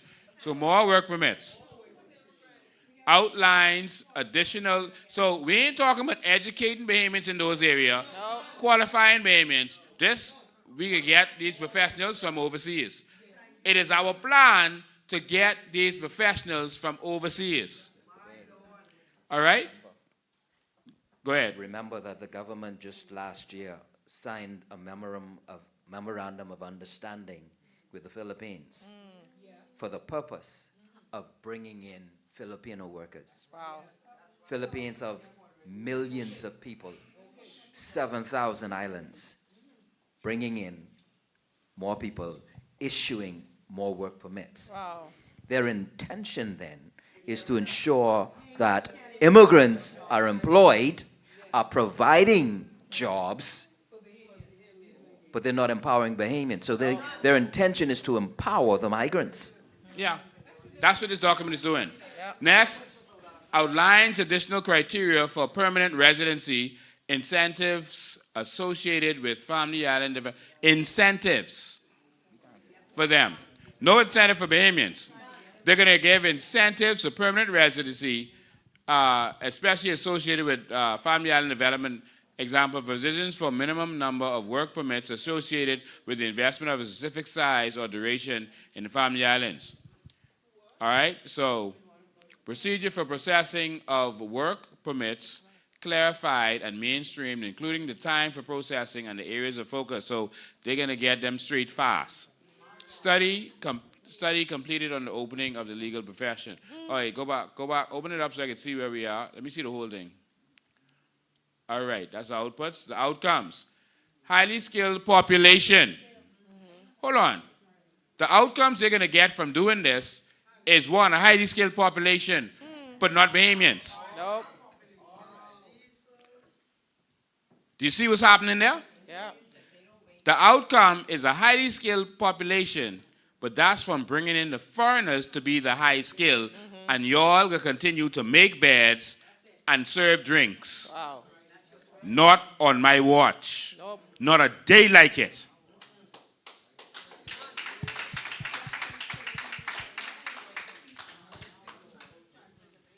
Increase knowledge and best practices transferred to Bahamians. Increase economic growth. More higher earnings employees able to support retiring Bahamians. Hold on. Did y'all just see that? No, man, I must be still sleeping. It's got to be 3 o'clock in the morning and I trying to do some work. Hold on. More higher earning employees able to support retiring Bahamians. So not y'all making the higher earnings. Y'all could get pushed on the side. So as Bahamians retire, y'all are going to get replaced with foreigners. What's the plan for your children? Anyone wearing a yellow or blue or red t-shirt is committing treason against their own children. Open the back up. That's the bottom. Yeah, go to the next one. The agency, go back to that first page where we just come from. The responsible agency for this is going to be right to the top of this page. The Department of Immigration, the Office of the Prime Minister, and the Ministry of Foreign Affairs. All right? And so they are going to make sure that this happens. And this is with immediate effect. And this is ST, that they give a timeline for it. Short term. That means quickly. Not medium term, not long term, short term. They are going to replace Bahamians. You got a job to do on that committee, Mr. McGreen. This will not happen on my watch. Come on. No such thing. Bahamians first. Let's keep going. Keep scrolling. We need to put this out there this week. Yes, we do. Screenshot this and let Bahamians know Yes, what's we going do. on. All right. Actions. So they're going to focus on encouraging foreign investment.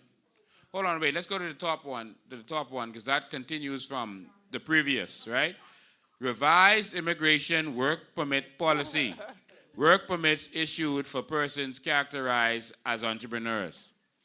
So that's what they're doing for the first section to make sure that they fill us with foreigners. Let's keep, now go back to the side. Yeah, right, no, the other side. The other side, yeah. Right there.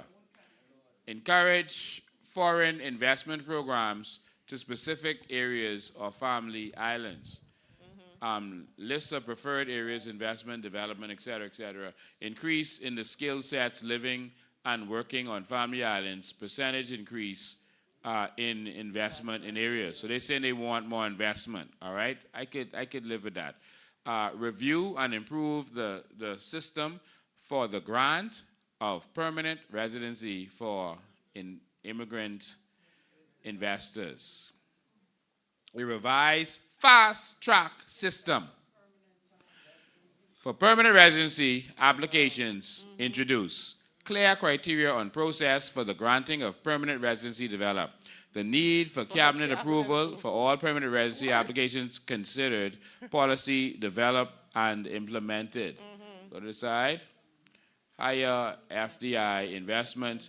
I mean, that means foreign direct investment and growth. So that's there, and that's short term. They want to refocus cultural norms towards immigration. What?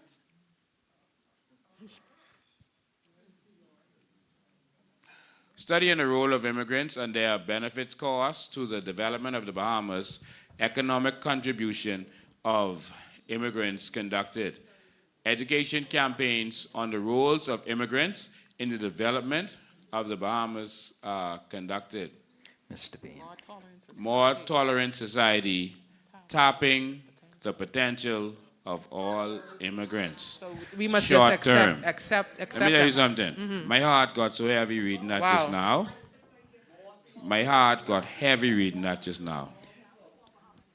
There will be no more Bahamas. I want to read that again because that really, really, my blood is boiling reading this. And you can see that this is what they're putting in place already. It's already in place. Take me back to the left. To the left. Let me read this again for you. So we need to screenshot this for our people on social media and share this. Refocus cultural norms toward immigration. So they're going to refocus, they're going to brainwash y'all to tell y'all have to accept everybody else. Yep. Y'all got to learn to eat pitlis and griot. Yep. Mr. Bean. Accept their cultural norms. That's what it is. There you go. There you Y'all go. got to accept their gods. Yep. If they want to dedicate their country to Satan, y'all got to accept that. That's right. That's cultural norms. So what they're saying to us is that they intend to shift the culture of the Bahamas. Oh my goodness. By training, by brainwashing, by reprogramming. and the best way to do that is always through the education system. Through That's the where it's children. always come. Start with through the the children. Yes. So you start introducing them to foreign culture and helping them to believe that is the norm and that is their culture. And so the intention, when we said to you Come on. last year Yeah. that the government is intent on replacing Bahamians, Gosh. this was not our opinion. We were not presenting propaganda. You are seeing it in writing. They intend to replace Bahamians. They intend to take this country from us. They intend to make this somebody else's country. That's why they want to put Not yours, Creole in not the school. your children, Yes. not your grandchildren. That's why they want our teachers to learn Creole. There you go. That's why they want to push on. It's An called agenda, yes. Come on. it's called acculturation. Fancy word that says you're forcing someone else's culture, and in this case, a multiplicity of cultures My goodness. onto us, so that we no longer have this identity of what it means to be Bahamian. Your culture identifies you, Come on. and they are intent on ensuring that we are eradicated. Yes. We are fighting for our existence. This isn't about politics. This is about our existence. We're trying to make Wow. sure that we don't go extinct, because they're on a mission to make that happen. Yes. That's why they can put in Junkanoo Carnival. That's not our culture. Yeah. Carnival is not who we are as a people. The first thing you do to destroy a people is to take away their culture, which could be their language, their practices, their way of doing things. And that's why the first thing you do when you want to be free of an oppressor is you break away from his culture. You stop drinking tea and you drink coffee. You stop driving on the left side, you drive on the right side. There you go. You get rid of roundabouts. And that's what America did, because they were standing up and becoming something new and different. They didn't have the colonial buildings. They preferred to go back to Roman-looking buildings. They preferred to speak Latin than to speak English, British English. We have to become a new nation, and we have to defend our sovereignty. I am telling you, Bahamas, if you let the FNM or the PLP get back in, it is the beginning of the end for this nation. That's right. It's that serious this time. It is. Spread this message. You see that the FNM put forward a Haitian young man to run, J. Philippe. You see that Ingram, and he is funded. They putting money behind him. Oh, yes. Oh, yes. They putting money behind him. And that money behind him already reached out to one of our candidates Come on. to ask them to step down. The money behind J. Philippe.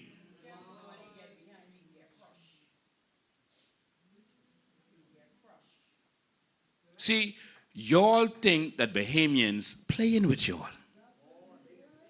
Y'all cannot have our nation. No. Y'all cannot give away our nation. No. We are not going to be invaded. Bahamians, this is a tough road. Yeah. This is a very serious and tough road. There's billions of dollars at stake. Trillions, to be precise. They will pay anything to stop the rise of the Bahamian people, to stop us from waking up and taking full control of this nation. They will do anything. And so, if coming close to election, you see some candidates say they don't want to run no more, or they sell out, don't let that move you. Nope. In every movement, there will be Judases. Don't let that move you. Because they don't offer me millions. They're now contacting our candidates. One by one, yes. All right? To see who they could pick off. And it's hard when you're trying to survive. And you got them bills to pay. And someone come to you with that big money or that big opportunity. It's hard. And so when we look for candidates, we look for persons Integrity, man. like Randall Fox, who could tell them, tear up that check and eat it. Because that's what I did.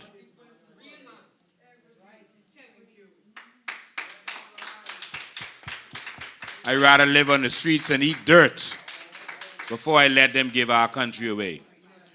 And so you'll see J. Philippe was put in Beantown, and guess what? Ingram came there campaigning with him. You see Ingram campaigning with anybody? No, sir. Only the people he's trying, only Dwayne Sands, remember? Now he with J. Philippe. They are pushing an agenda. That's the test run. Now, once one gets in, all gets in. Yeah, you open the door for the rest. Yep. See, Ingram's mother is Haitian. He was raised by his grandparents. And now he's pushing for this cultural shock. Yep. Remember when they had the earthquake in Haiti? Ingram let all the Haitians out and let them be in this country. None have left. I want you all to wake up, Bahamas. Yes. Some people say, why you focus on the Haitians? The Chinese buying up all the properties. Whatever is bought can be bought back. I don't see... Now, I've been to plenty elections. To be honest with you, I ain't saying none was there, but I ain't never seen no Chinese on the line voting. I ain't never seen none. I ain't seen not one voting. Now, I ain't saying it mightn't be one or two, but I ain't never seen none. No, And I've been to all the polling stations. Yeah. Y'all see any? No. I ain't seen none. No Filipinos. No. Yeah. How much Filipinos you see on the line trying to vote? None. I don't see no Chinese trying to run for our government. I don't see no Filipinos trying to run for our government. That's right. You see them? I ain't see them. I don't see no Indians running for government. The real threat is when someone is trying to become you. Wow. See, when someone steals from you, you could replace what they stole. But if that person becomes you, My goodness. you done. That's right. That's how serious this is. And so Bahamas, we are in a serious critical crisis. All these immigrants got their papers. That's right. They got their work permit. You heard Fred Mitchell. When I said to everyone that the government made, we had an immigration town hall right here, brought the media here, and I said that the immigration monies that they made from citizenship and work permits jumped $150 million from thousands of dollars. Everyone is like, man, that number sounds too big, man. You're always exaggerating. That don't sound right. Anything that comes out of this mouth is the truth. And it always turns out to be the truth. I showed it in black and white and people didn't believe it.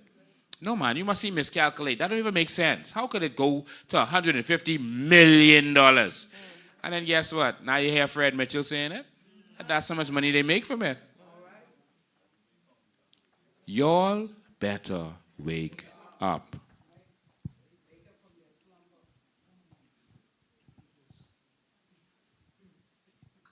This is all we got. Whenever foreigners take over your land and do better than you in your land, that's a curse. Deuteronomy 28. That's a curse. And it's one thing to have a curse put on you because of your behavior. It's the next thing to put that curse on yourself. We are sitting back as a nation and letting ourselves be taken over. And we just feel like, oh, that's just what you could do. They're ready, man. They're ready and take us over. Y'all stop talking that stuff because they ain't going to vote for you. Well, they don't vote for me. Because you're not going to have this country. We can vote now, but if we got to fight later, we can fight later. You can't have our nation.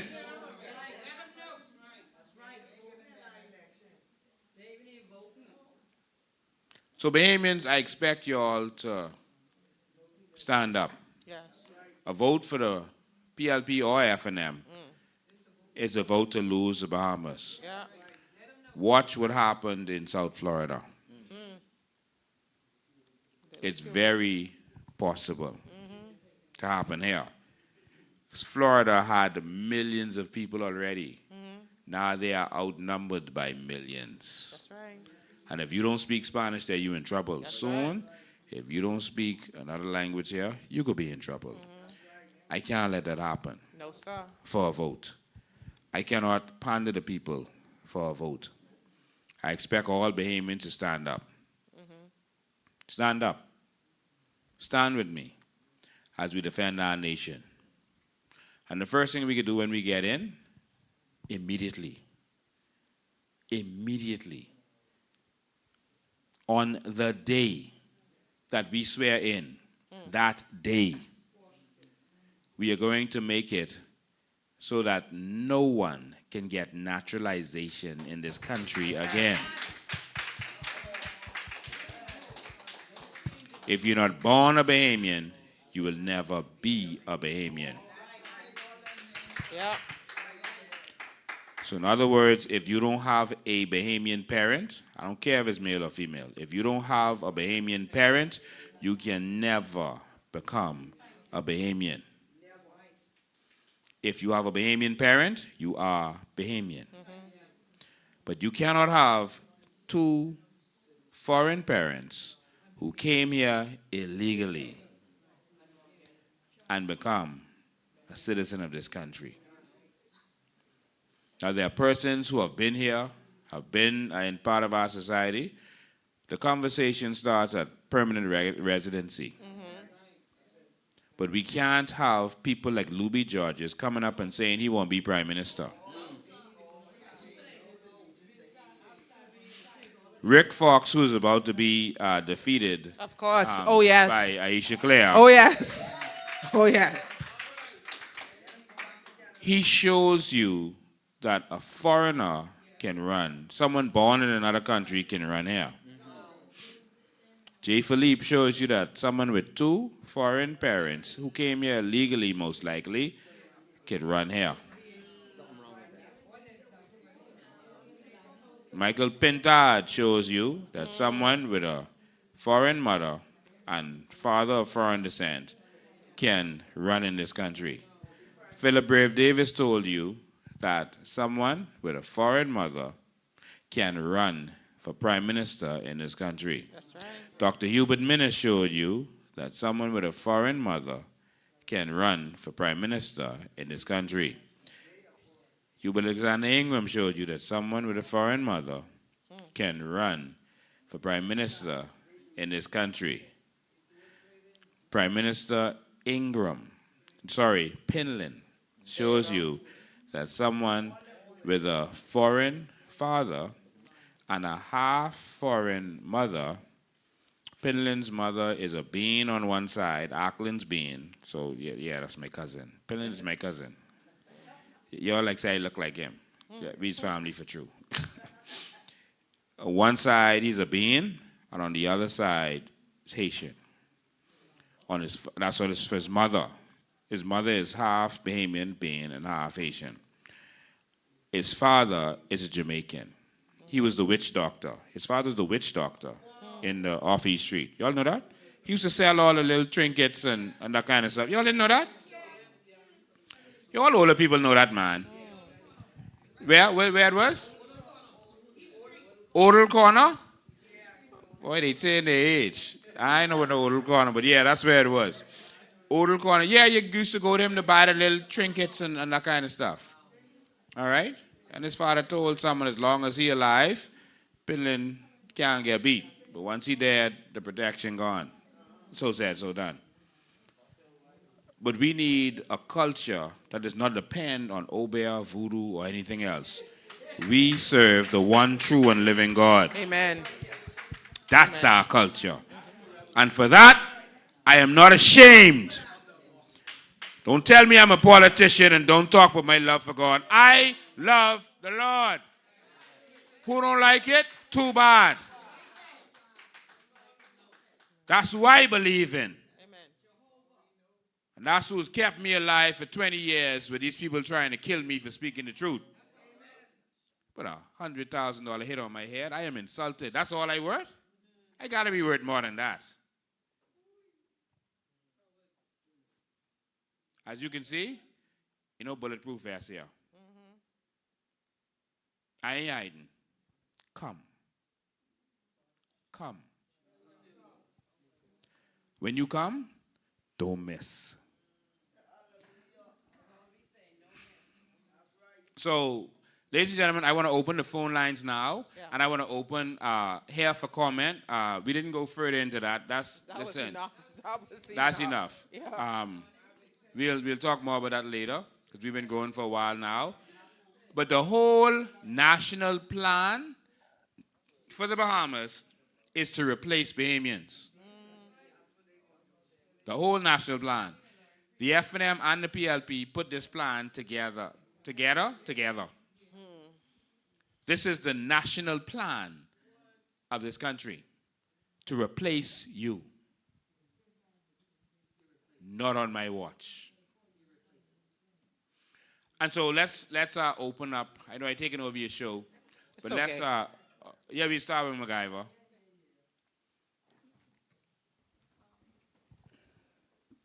Lincoln, I don't know if you can answer this question, but there was a case recently about a father and a son who potentially have fraudulent passports. The case was put off by the magistrate for May 21st. Now, what came to my mind was this. Should the election be the first week in May, will they, father and son, be eligible to vote?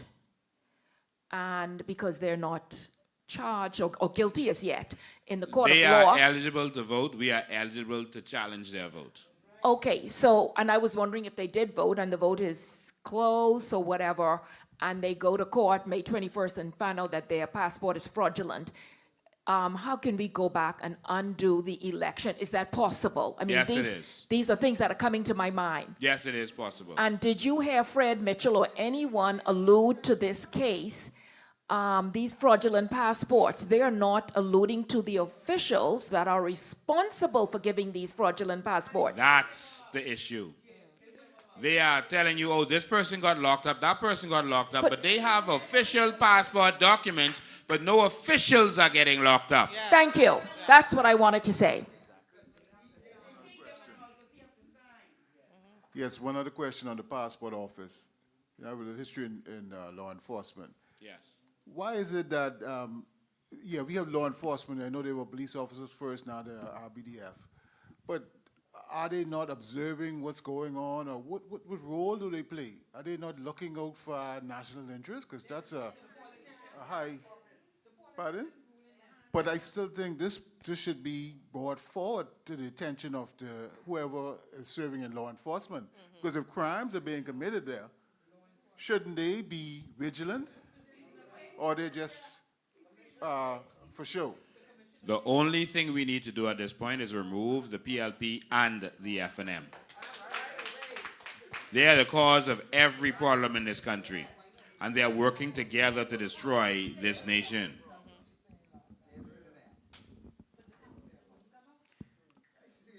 Mr. All right, Mr. the mic is there for anyone who wants to come up, and the phone line is open, 803-5995. So someone put that in the text box, or producer put that on the screen, please. 803-5995. That is the numbers if you want to call in.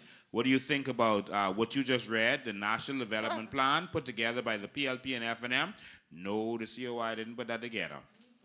They brought us to the event to make it seem like we endorsing that, but I just want to make it clear. We endorse the fact that we should have a national development plan. We do not endorse that garbage. All right. The phone line is open, 803-5995, and the mic is open for anyone who wants to comment on here. All right? While we're doing that, I don't know if she wants to be, but we have Miss India in the house. Yes. Miss India, you want to say something? Yes. Come on down. It's up to you. Please. Please oblige us. Yes, please. How Thank do you. How you refer to you? Prophetess? Prophetess. There you Amen. go. Well, come say that on the mic. Come say that on the mic. And bring your husband can come stand behind you. You could come. Your husband can come stand behind you. Could the No, come camera- over here. Come. No, man, you Come to the- special. Yes, please. You want to stand? Okay, put the mic on her then. Yeah, Can the go ahead. camera catch her, please? Thank you. Can I hold it? Yes, of course. Thank you. Pleasant good evening. As I'm listening, the Lord is taking me through a drastic educational process with this nation, and what I'm hearing by the Spirit of the Lord is that within every constituency and every region of this nation, the people now, we can no longer merely push our personal constituency agenda as in the people, you know. In other words, we can't merely talk about flowers and roses and beautifying and, you know, things of that nature. We've got to begin to re-educate our people, and it's got to be done daily. In every part of the island, in every part of the nation, that we've got to begin to replicate and duplicate this knowledge, which means that we have to fast track ingestion so that we can begin to revelate. Is that right? We've got to be revelated so that we can comprehend and understand all that's here. Come over some more. Sorry. Come And then on. Your camera is Step blocking in. us, so Thank stand it this way. You Yeah, can- all right, that's fine, that's fine. Is Go that ahead, good? now talk. All right. I said that we have to begin to re-educate our people. This means that we can no longer merely focus on an individual priority within each constituency. Can you just stay there, darling? Over there is good. Yes, that we can't just focus on our constituencies as an individuality as in previous presidential runs. In other words, this is not ordinary, but it is extraordinary. That we are not merely battling for a constituency, but as the Spirit of the Lord is speaking, we are battling for a nation, we are battling for a people. And we can no longer focus on our own individual identity or our persona or personality or the place that we're dwelling, but we have to take on one vision, that we must have one mind, that we must all invest in comprehending, digesting, investing to make sure that we have retention of this knowledge, that we can go into every constituency and build whatever makeshift platform and have whatever speakers and microphones so that we can begin to raise up a people that will comprehend and understand without any resistance, so that the Bahamian people can be activated. Are you understanding? That we can stir up the soul and the will to live. That we must survive. Come on. That if we do not arise, that we have no chance in overcoming this army that is ascending. For the gates of hell has been opened against this nation, but it shall not prevail. And nothing that they send for us, nothing that they build for us, nothing that's unleashed against us will survive the blow of the man that God has built for this nation. And so we must now begin to gather together in corporate prayer and fasting. We must come together consistently in going into every community. If we believe that this nation is worth fighting for, then we must decide that the time is now, and that the hour is now, and that this is the moment, and this is the opportunity that we have to show up and to do all that God has commissioned us to do, because we must survive. We must arise. We must overcome. And to do that, we need every gift. We need every ability. We need your anointing. We need your talent. We need what you know. We need what you comprehend. We need all of your agilities and all of the knowledge that you have acquired. Our nation needs it now. Organic Bahamians. We need the power of your mind. And we need you to come and dedicate your time to the task of raising up a nation of awareness, because this nation has been overthrown since the onset of independence, and we have been undereducated. As I walk these streets, I see that there are children in 6th grade and in 9th grade that cannot read the word so, that cannot tell me what ah and ka sound like, and are looking at me like a deer in the headlights when I ask them to read on a 2nd grade level. This is systematic. This is genocide of a people, and we have been propelled in this for generation after generation, and they have sought to destroy the mind, and they cannot understand the level of comprehension that this man has carried. This is the gift of God. When God gets ready to rescue a nation, he must birth a man. He must bring a man from the corridors of eternity and shoot him into time, that in the fullness of time he would have the gifting. You need people that are gifted, that are called, that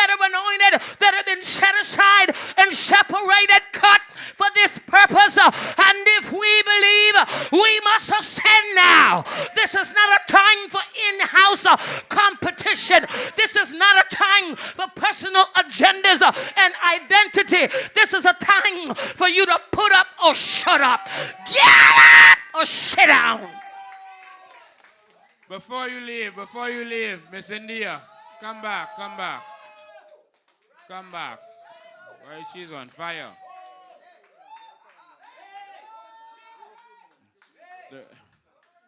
The reason a lot of Bahamians watching this don't know who you are, but you are internationally acclaimed prophet, meaning that you travel all over the world to minister all over the world. And I want to know why the Bahamas. You're Bahamian descent because you're a Poitier, India Poitier. My God. My And God. you have ended up back in the Bahamas. Wow. I want to know how you ended up here because the Bahamian people don't know. People just watching this, they heard a good word just now, but they don't know who you are. Jesus. Who are you and how you get here? Mighty God. I've been preaching around the world ever since I was 22. The Lord called me. I'm 53 today. Praise God. And I've been sent all around the world, kind of like a vagabond, you know, going into all the world after being raped and beaten and battered as a child, after being carried from this nation of my origin, my birthing, glory to God, from my bloodline, carried into the Americas. And from that place, I ran away as a pre-teenager. And then I raised myself running the streets of the entire globe. Then God called me at 22. And then anyways, I was around the world preaching in South Africa and in the Netherlands and the Philippines and all of these different nations around the world. And I was in the Philippines this time in Manila preaching the gospel to the poor, hallelujah, ministering to the afflicted and to the bound, searching for a people. And I kept saying, God, I said, if you would show me a people, I'm looking for my tribe. I said, if I can find my tribe anywhere in the world, I don't care where they at, I don't care what they don't get, I don't care what they look like, what they sound like, if I can find the people that God ordained for me to help, I said I will stay and I would build that people. And God said nothing. He said go, and I kept going.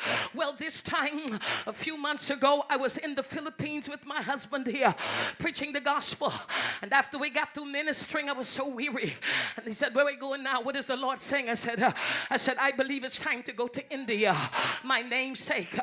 And we had purchased our tickets, him and my son and I, and we were headed to India to preach the gospel, to continue the work of the Lord.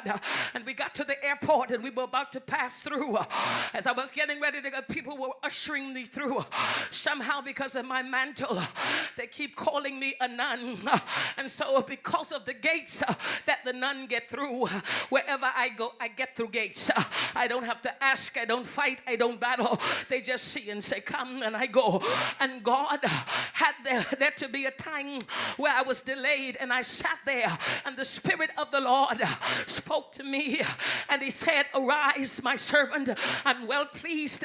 He said, I'm sending you to your nation of origin. He said, I'm sending you to your nation of birthing. He said, I'm sending you to your nation of beginning. He said, your blood speaks there. He said, return to that nation now. He said, turn your helm about and go back to your people and go back to the God of your fathers from that nation. And I say, Lord, what nation? Because I only know America from a young person. Whether you're sending me back home? And he said, no. He said, to your bloodlines. And then I saw it. And I said, my God, you're sending me back to the Bahamas. I said, yes, Lord, because I don't question God. I don't ask God. I don't query. If God says it, I do it. I am a slave, a bondwoman of Christ. I simply submit. And I said to my husband, the Spirit of the Lord says, turn your helm about and go back to your nation of origin. He said, your people are now ready. Your people are waiting for you. He said, they can house your gifts. I said, yes, Lord, I will obey. We got on the plane from the Philippines, probably a 16-hour flight for the first flight, and then, several other flights from Dubai, and then the other flight. And as I got on the first flight, I sat in the chair by the window, looking out over the horizon, and he said to me, when you get to your nation where your people are, he said, tell them you are looking for a man.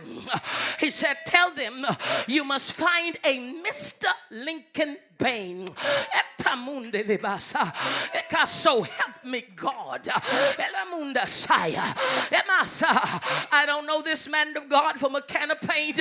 As a young man said to me on last night, hallelujah, I know nothing. I'm not a politician. I've never been in politics. All I know is the preaching to the poor.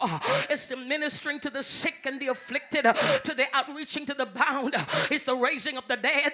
It's the laying hands upon the sick. It's the working of, that's all I know. And God said, fine. See him there. My husband is sitting next to me.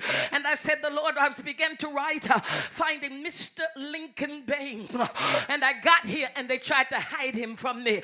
And they said, Prophet, what you mean Lincoln Bain? That's somebody else. We got this blue and white thing over here. We got these people on our corner that help us. He said, I don't know how to find him, but the only Lincoln Bain we know is a politician. I said, that's a marked man. He said, I've got to find him. And they tried to hide him from me. And I waited on the Lord. And one day there was a riot that was happening down in the square where you all, I believe, were petitioning and fighting for the people. And the Lord said, you must find him. They'll try to hide him from you, but you got to find him, because there was blood that speaks in our bloodlines. And there's a level of kindred that links us. He said his mother is a portier. I said, my mother is a portier too. And the Spirit of the Lord said, find him. He said, when you find him, he said, speak to him. He said, tell him you have an errand from the Lord, that you on an errand. Anybody know what an errand is? Anybody understand when God send you on an errand? Y'all ain't right. When God send you on an errand, he gives you a verdict, an edict.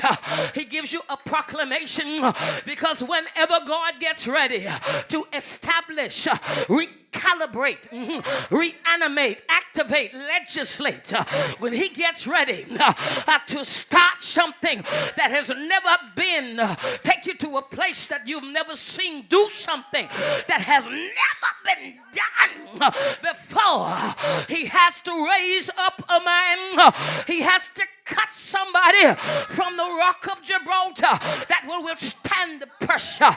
Oh, y'all ain't right. He has to search out a man that he has created for such a time as this. Somebody that he has chosen and picked. And he said to me, when you find him, he said, prepare a cruise of oil.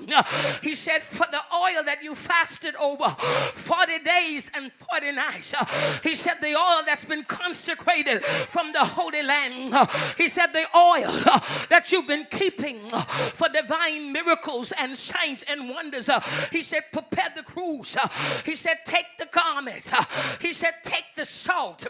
I said, why do you want me to take salt? He said, because I want to cut a covenant with him.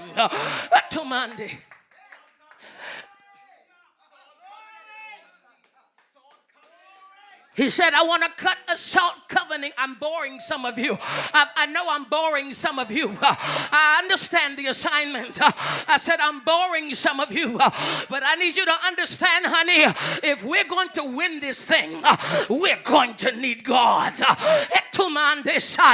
And we need somebody that's in the realm that understands the mind of God, that we can begin to understand the ways of God to navigate these wicked waters. Are you here tonight? And God said, take the cruise of oil, take the prayer garment, the shawl, take the salt, take the horn of oil. He said, and when you find him, go into an inner chamber. He said, don't do it in the open. He said, do it private. He said, and make sure he got time, because I want to pour into him. And as the Spirit of the Lord had me to prophesy over this mighty man of God, this Mr. Lincoln Payne, yes, I said the word of the Lord came, and God said, after he got through declaring that this was the man, and that this was the anointed vessel, that this was the man that he handpicked and that he chosen, and he didn't pick him because he was perfect. He is picked because he's been elected. He's been chosen by God. I don't care what you done did. I don't care who you killed. I don't care what you took or what they said, David. I don't care that Uriah's wife caused you to take a man's life. If God mock you, nobody can change it. The sovereignty of God will deal with the man that he is designed for the hour of power, for the circumstance and the situation. God has marked this man, and can't nothing you do to stop it. You can't block it. And God said, I'm sending help, and I'm going to cause there to be an overthrowing of every diabolical power that sits in the tongue of the sea. Ah!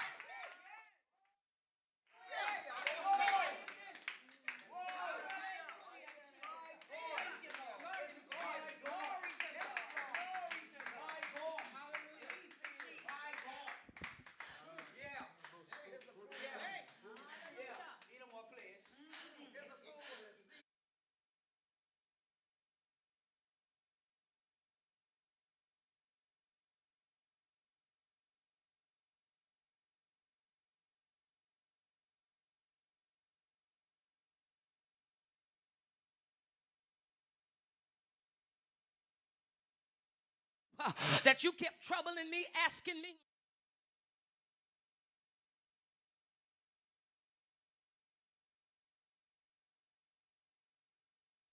Deposited into, and thus said the Lord, I've sent you in this place, and that's what you must do.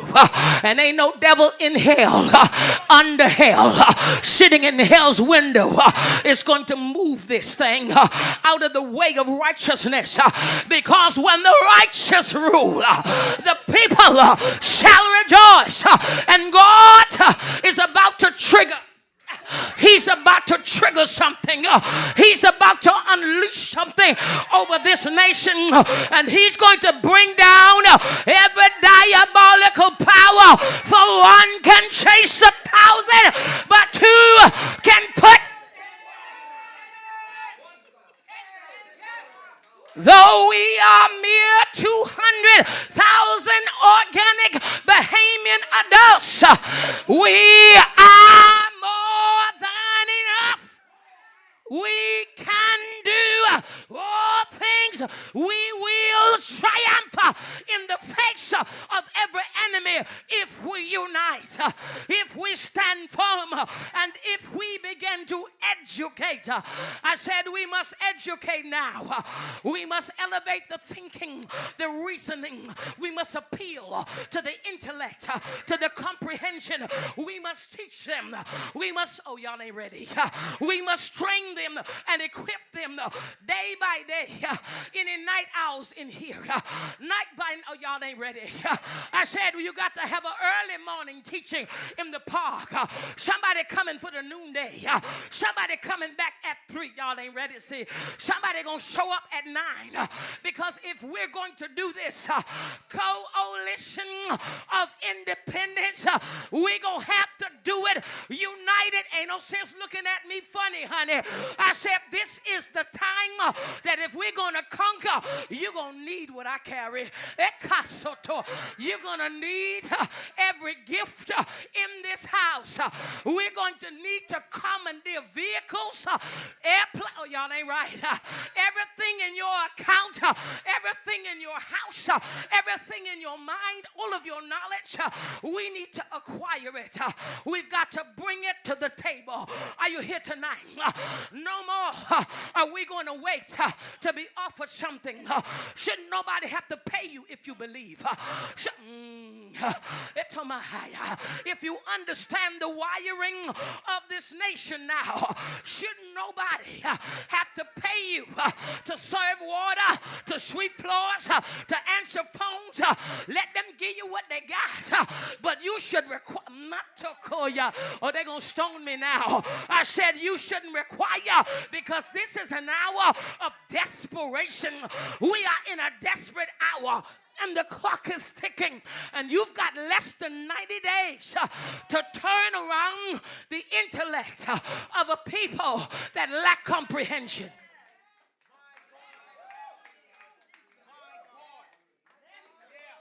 I'm walking up and down St. Bastian. Is that what we call it? I'm walking up and down, saying, thank you, woman of God, St. Barnabas.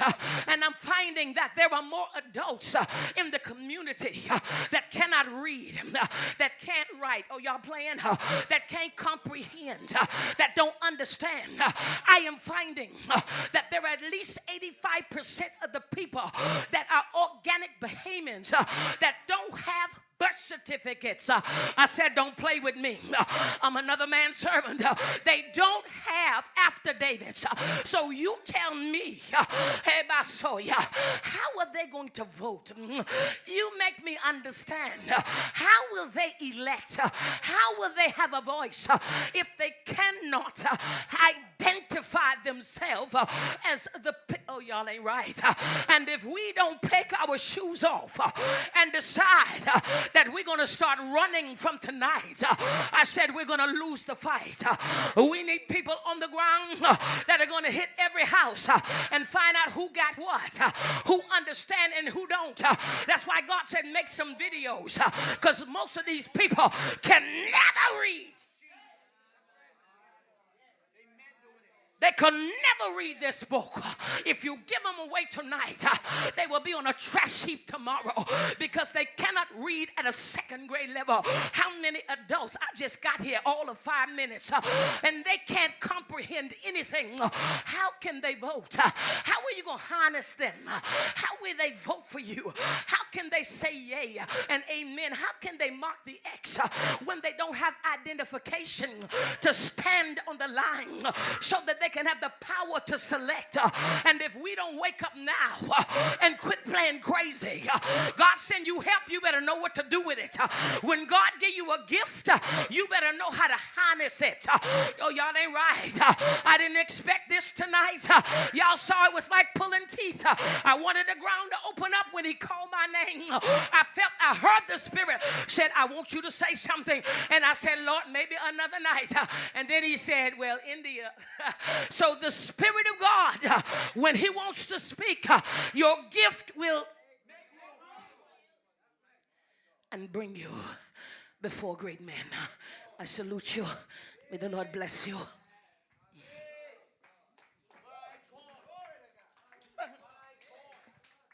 Thank you so much. That was powerful. You know, someone says you shouldn't mix religion with politics. Let me make something clear to you. I love the Lord, and I'm not ashamed.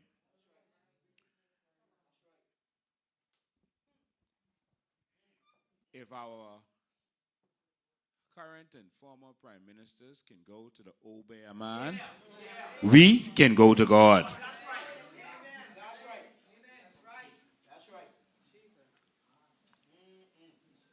If the prime minister can walk around with Obeah beads on his hand representing his country, and that's what he believes in, we believe in God.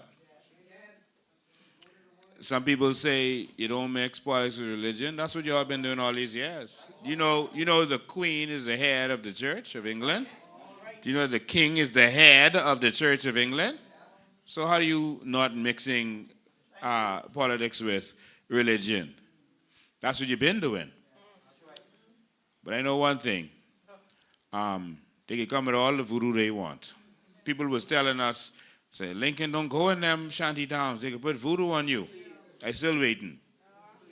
They need to do it some more, or they need to blow the thing in my face, or cut off the chicken head. What you do? Listen. I don't care how much altars they have. There will be a new Bahamas. There will be a government in this country that loves the Lord. We will not sell ourselves to Satan. We will have a righteous government. That don't mean everyone can live in our country. Yeah, if that's my personal view. We're not putting my personal views on you. Listen, I don't drink alcohol. Now, that don't mean that you can't drink alcohol. That's your business. I don't have no island luck account. I don't gamble. That don't mean you can't gamble. Go love yourself.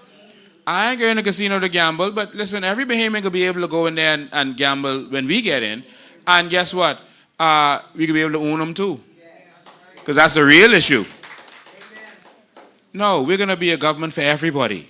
All people in this nation. But our foundation is based on what our Constitution is based on. The Word of God. Let's go to the phone lines quickly. I know we're going long today, but actually, the phone was on Do Not Disturb, so we had but 40-something people calling in. You know, immigration is a hot topic, but we didn't get to get them. So I humbly apologize for you all who was calling in. We'll give you another probably 10 minutes or so just to get in and say what you have to say quickly. All right? So let me sit down. Come on, Aisha, sit. I don't know how to She'll sit still go in. after that. But yeah, it's hard to sit after that. I don't know. Caller, you live. Go ahead. What you saying, Lincoln? I'm alive. Yeah, man. Nice, a respectable Bahamian. You feel what I'm saying? Yeah. Like my father and my mother before me. Yes. Now, I have an issue because I questioned a couple of people who came to my door. But let me ask you a question. We have a thing in the Bahamas we call the Constitution, right? Yes. And any law that not follow the Constitution should fall away. Doesn't matter what they write in the house, right? I'm asking. Yes, to the extent in which it conflicts with the Constitution, to Yeah. that extent, it's null and void. That's what I'm saying. So no matter what they put on a piece of paper, silent bill and whatnot, that could be challenged if it's not in line with the Constitution, right? That has happened on many occasions. Laws have had to been repealed because it didn't line up with the Constitution. Okay, now I align in something with you. They extend flights from here to Haiti, right? Yeah. Let me say something to plenty of people who don't know things, even coming from the United States. Do you know flights from the United States, flights from just about every Caribbean island, they stop taking in Haiti, right? I mean, in Haitian people, right? Yes. But we extend our flight to Cape Haitian 3 times a week and whatnot. How come? My question to all of this is, what is the reason for when they come over here that they give customs to say that they coming? Some of them say vacation. Some of them say they visiting family members. Some of them say they trying to get U.S. visa. They say all manner of things. Most of them coming on visas now. Yeah. Because they are being advised not to come. They're paying under the table for visas around $8,000 or so to get visas in Haiti. They come in and then they extend the visa. They pay thousands more to extend it. Then they extend it again. And then they pay again for a work permit. And so that's a lot of money to be made. Look, I say that to say this. Because when the flag was being raised, if you listen to the leaders who's supposed to be writing bills and protecting your sovereignty, right? You remember if you go back to Fred, even when you go back to Fred Mitchell days when he's talking, he was saying there was no issue with passport, fraudulent passport. Then when you listen to the actual passport officer, he being on that Lion show, beyond the headlines. Yeah, beyond the headlines, yeah. Right. You see what the passport officer said, that they could not duplicate the passports, right? But then that's what they doing. And my thing is, they're not duplicating them. They're getting them from officials. Right, but here's my thing, Lincoln. This country, we have to, and something seriously need to be done. And I speaking on your behalf when you go up, because plenty things need to blow up. Here's my thing. If somebody in this country get arrested for being a pedophile, we don't show their face. We don't show where they live in. We don't show nothing. We protect wrong in this country. Criminal. If somebody break into this country, you don't know who they is. You don't know what it is. The key, I ain't never let Keith Bell get out of this. Keith Bell, who anointed that woman with our blessing, saying she's a citizen, and bless her 2 kids with being eligible based on our constitution.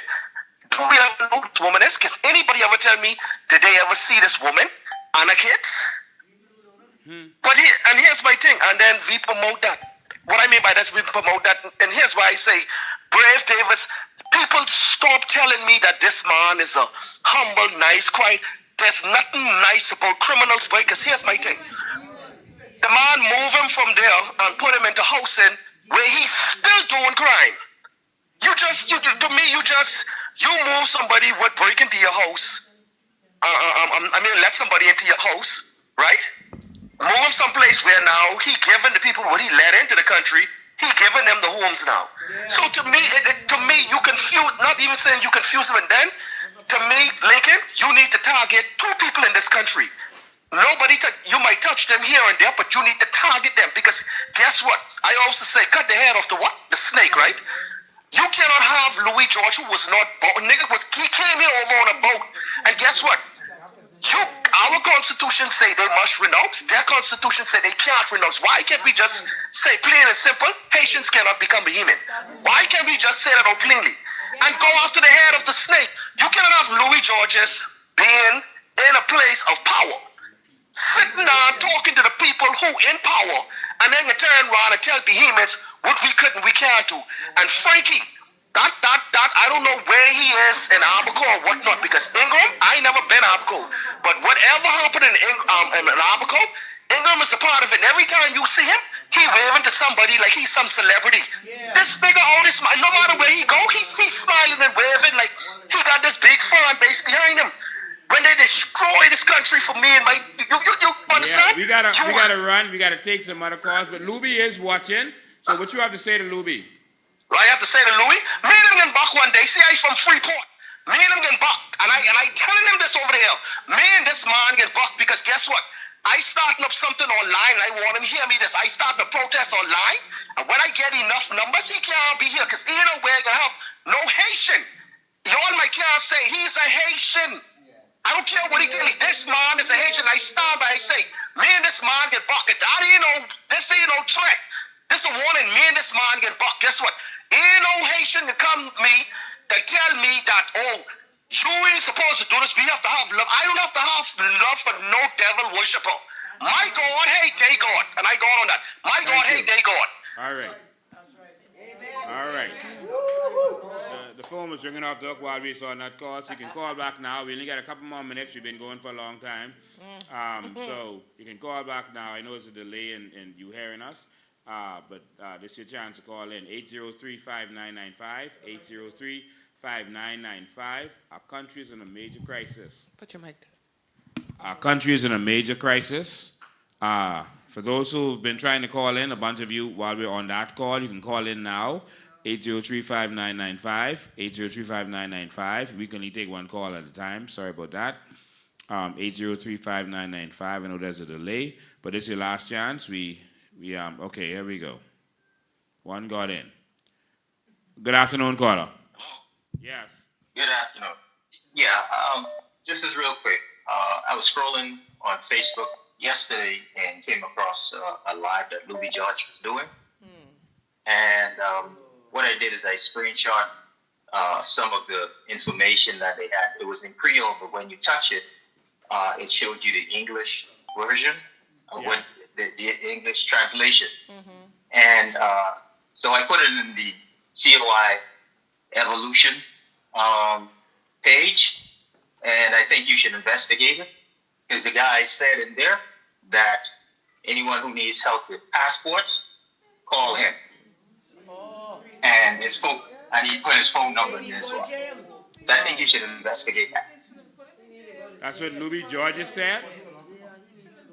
No. There's someone in the chat. Okay. That he was doing. So Okay. I screenshot his All right, his send message. it to me. His phone Send it to number. me on this number. Thank you for your call, man. Okay, will do. All right. You're welcome. Wow. Call you live. Go ahead. Yes, good evening, Mr. Bain. How you doing this evening? Awesome, man. That's good. I like that. Awesome, Mr. Bain. What I want to bring to the bring forward was, we have so much resources here in the Bahamas.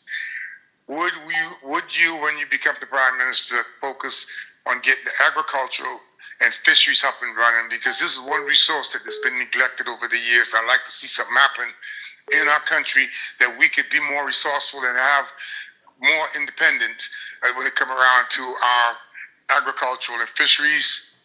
I remember I grew up in Eleuthera, and I remember Atcha Bay Plantation. I remember the pineapple plantation that they were shipping, exporting pineapples when I was a kid. I like to see some more of that we can supply our own market, and I like to see Morton Salt have some competition in the Bahamas with Bahamian salt company and doing our own refining in the Bahamas. We have resources. We don't have to depend totally on tourism. I have nothing against tourism, but we are capable of doing more than that. Exactly. And I'd like to see that happen. All right, you can hang up and listen to the answer. All Thank right. you. Thank you, sir. Thank you. He asked if we're going to be focusing on agriculture and fisheries. Mike. Thank you. He asked if we're going to be focusing on agriculture and fisheries. The answer is absolutely yes. That's a no-brainer. I don't understand why we're not already doing that. Although I do know why they're doing that, and that's because the oligarchs make money from importing food. They're not going to let you make food here. And it's simple as that. Yeah. They import over $1 billion in food every year, so they're not going to let you cut into that at all. And the government depends on customs income from that food that they import also, so they let it happen. And so they destroyed the agricultural industry in this country. And we are definitely going to fix that. That is a guarantee. Absolutely. It can be done, and it can be done easily. All right? And so you don't have to worry about that. All you got to do is vote for it. Don't worry about it. Vote for it. That's right. All right? Don't worry about it. Vote for it. And as simple as that. All right?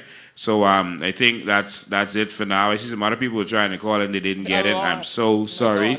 Yeah, you see how much calls that is? Yeah. So people are trying to get in. So sorry about that. But ladies and gentlemen, we are at a serious crossroad. And we got to fight for this. It's a serious fight. So we're looking for all your blood, sweat, and tears. Give me 60 days. Election is right there.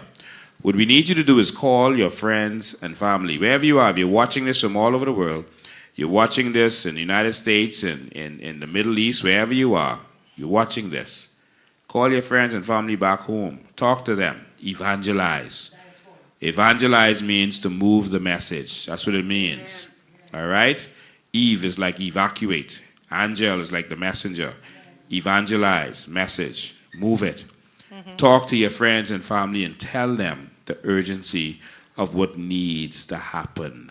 Ladies and gentlemen, tell them how serious it is. Tell them that there's not going to be a country if the COI doesn't win this one. It is that serious. That's not gaslighting. That's the reality. You're seeing it happen right before you. You cannot ignore it. You cannot. Before we go, we have some candidates in the house. If any one of them wants to say something, 30 seconds, you're free to do so. I mean, I haven't finished saying that yet. Charmaine, and get up. Up and away. Golden Gates. Good evening. In the middle. Good evening, everyone. What a night. Look here. I'm Charmaine Adley, candidate for the great Golden Gates constituency. Right now, the gates look a little rusted because the people a little poor, hurting, and broken. But we can turn them gates back and make them golden. All right?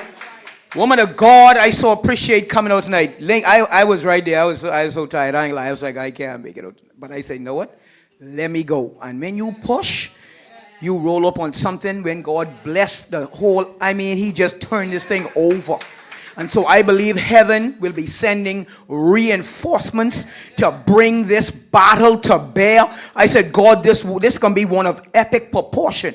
So I want to encourage the Bahamas. I want to encourage the Bahamian people to know that our God has not abandoned us. They are calculating the wrong way. They don't understand this Bahamas house of God. They want to bring theirs, but you don't know. You coming against the wrong one. Change ain't coming. Change is here.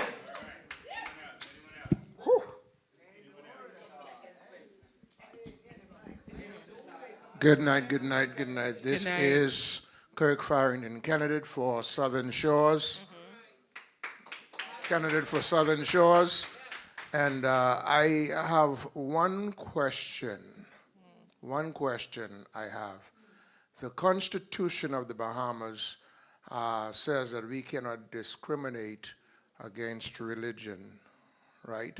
But my thing is, I believe that there ought to be a way that some changes could be made because we have an influx of altars and stuff that is coming into this country, and this country belongs to Yahweh. And I stand on that. And so I am believing and trusting that there is some way that changes could be made to our Constitution to allow us to close the doors as it is to these foreign deities that are coming into this country. And I stand for that 100%. I've heard persons talk about, oh, pastors shouldn't be involved in politics and what's not. But the fact of the matter is, I don't mind how you look at it. The Bible says that the government will be upon Yeshua's shoulders. And that means that those of us that are in his kingdom has an integral part to play in the government of the nation.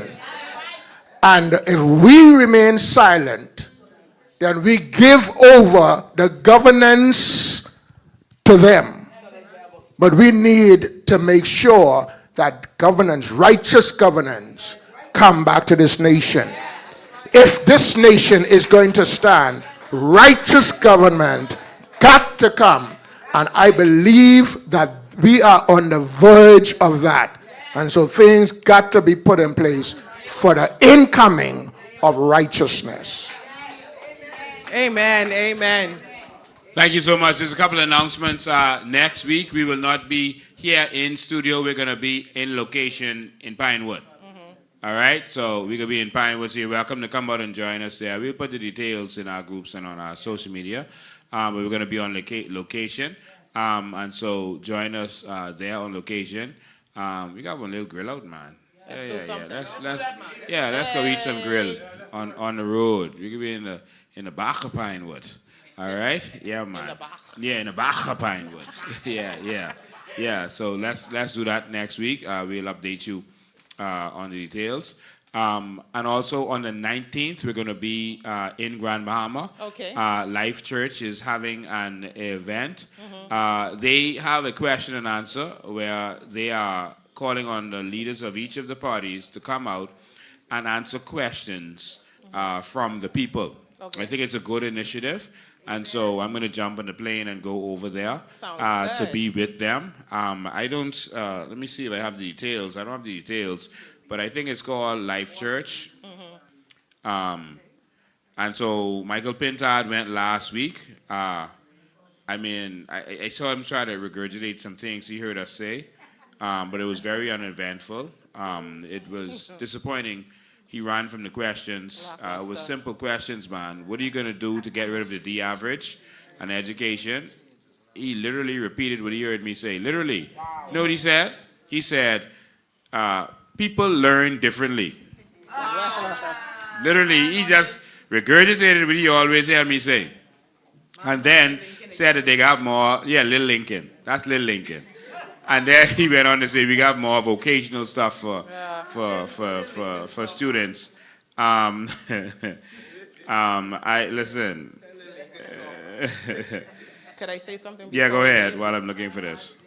Listen, I know you've heard the fire from Prophetess India Poitier, how we say it in the Bahamas.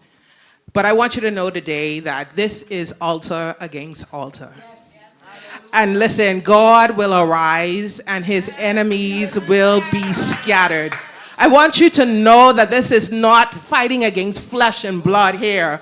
We're fighting against principalities and powers and rulers of the darkness of this world and spiritual wickedness in high places. But I want you to know that altar is going to fight against altar, and God shall arise and his enemies shall be scattered. The enemy that you see today, you will see no more forever. So even as you go forth and possess the land in every constituency and in every polling division, know that as you walk and where your feet trod, you shall possess the land. We are possessing the Bahamas for the name of Jesus Christ and his name alone. Let God arise and his enemies be scattered. Amen.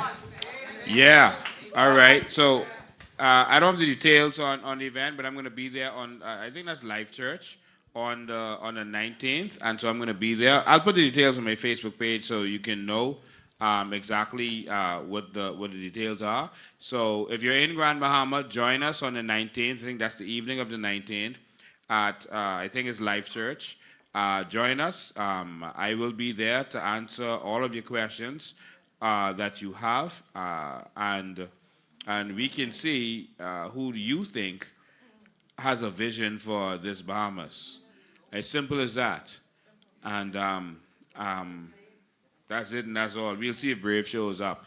But what we really need to have is a debate between the leaders of the parties that are represented in the House of Assembly. Come on. And so just come and answer to the people. Why is it so hard in the Bahamas? It's because they, of course they're scared, but they really don't have a vision. And that's where the problem is. So I'm going to turn it over to Aisha to close this out, but on the 19th I'm going to be there. And so make sure you're a part of it. Don't miss it. It's going to be good. So everyone in Grand Bahama, I'm coming. And so make sure you be there at that church on that night. What a night. What an evening. What a night. Thank you, Mr. Lincoln Bain, for always your insight and education. Thank you, Prophetess India Poitier, for, I don't even know what to call that. I don't know what to call that, but I believe that we have gotten our orders and we know what it is that we need to do.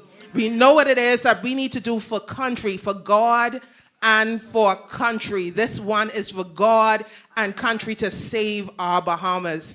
Again, thank you for rocking with us. My name is Aisha Claire, the candidate for Garden Hills, the great Garden Hills. We're rising up in this country, in this community. We're taking every polling division one at a time, every constituency one at a time. Again, this is the COI's broadcast. See you next time. Change is here.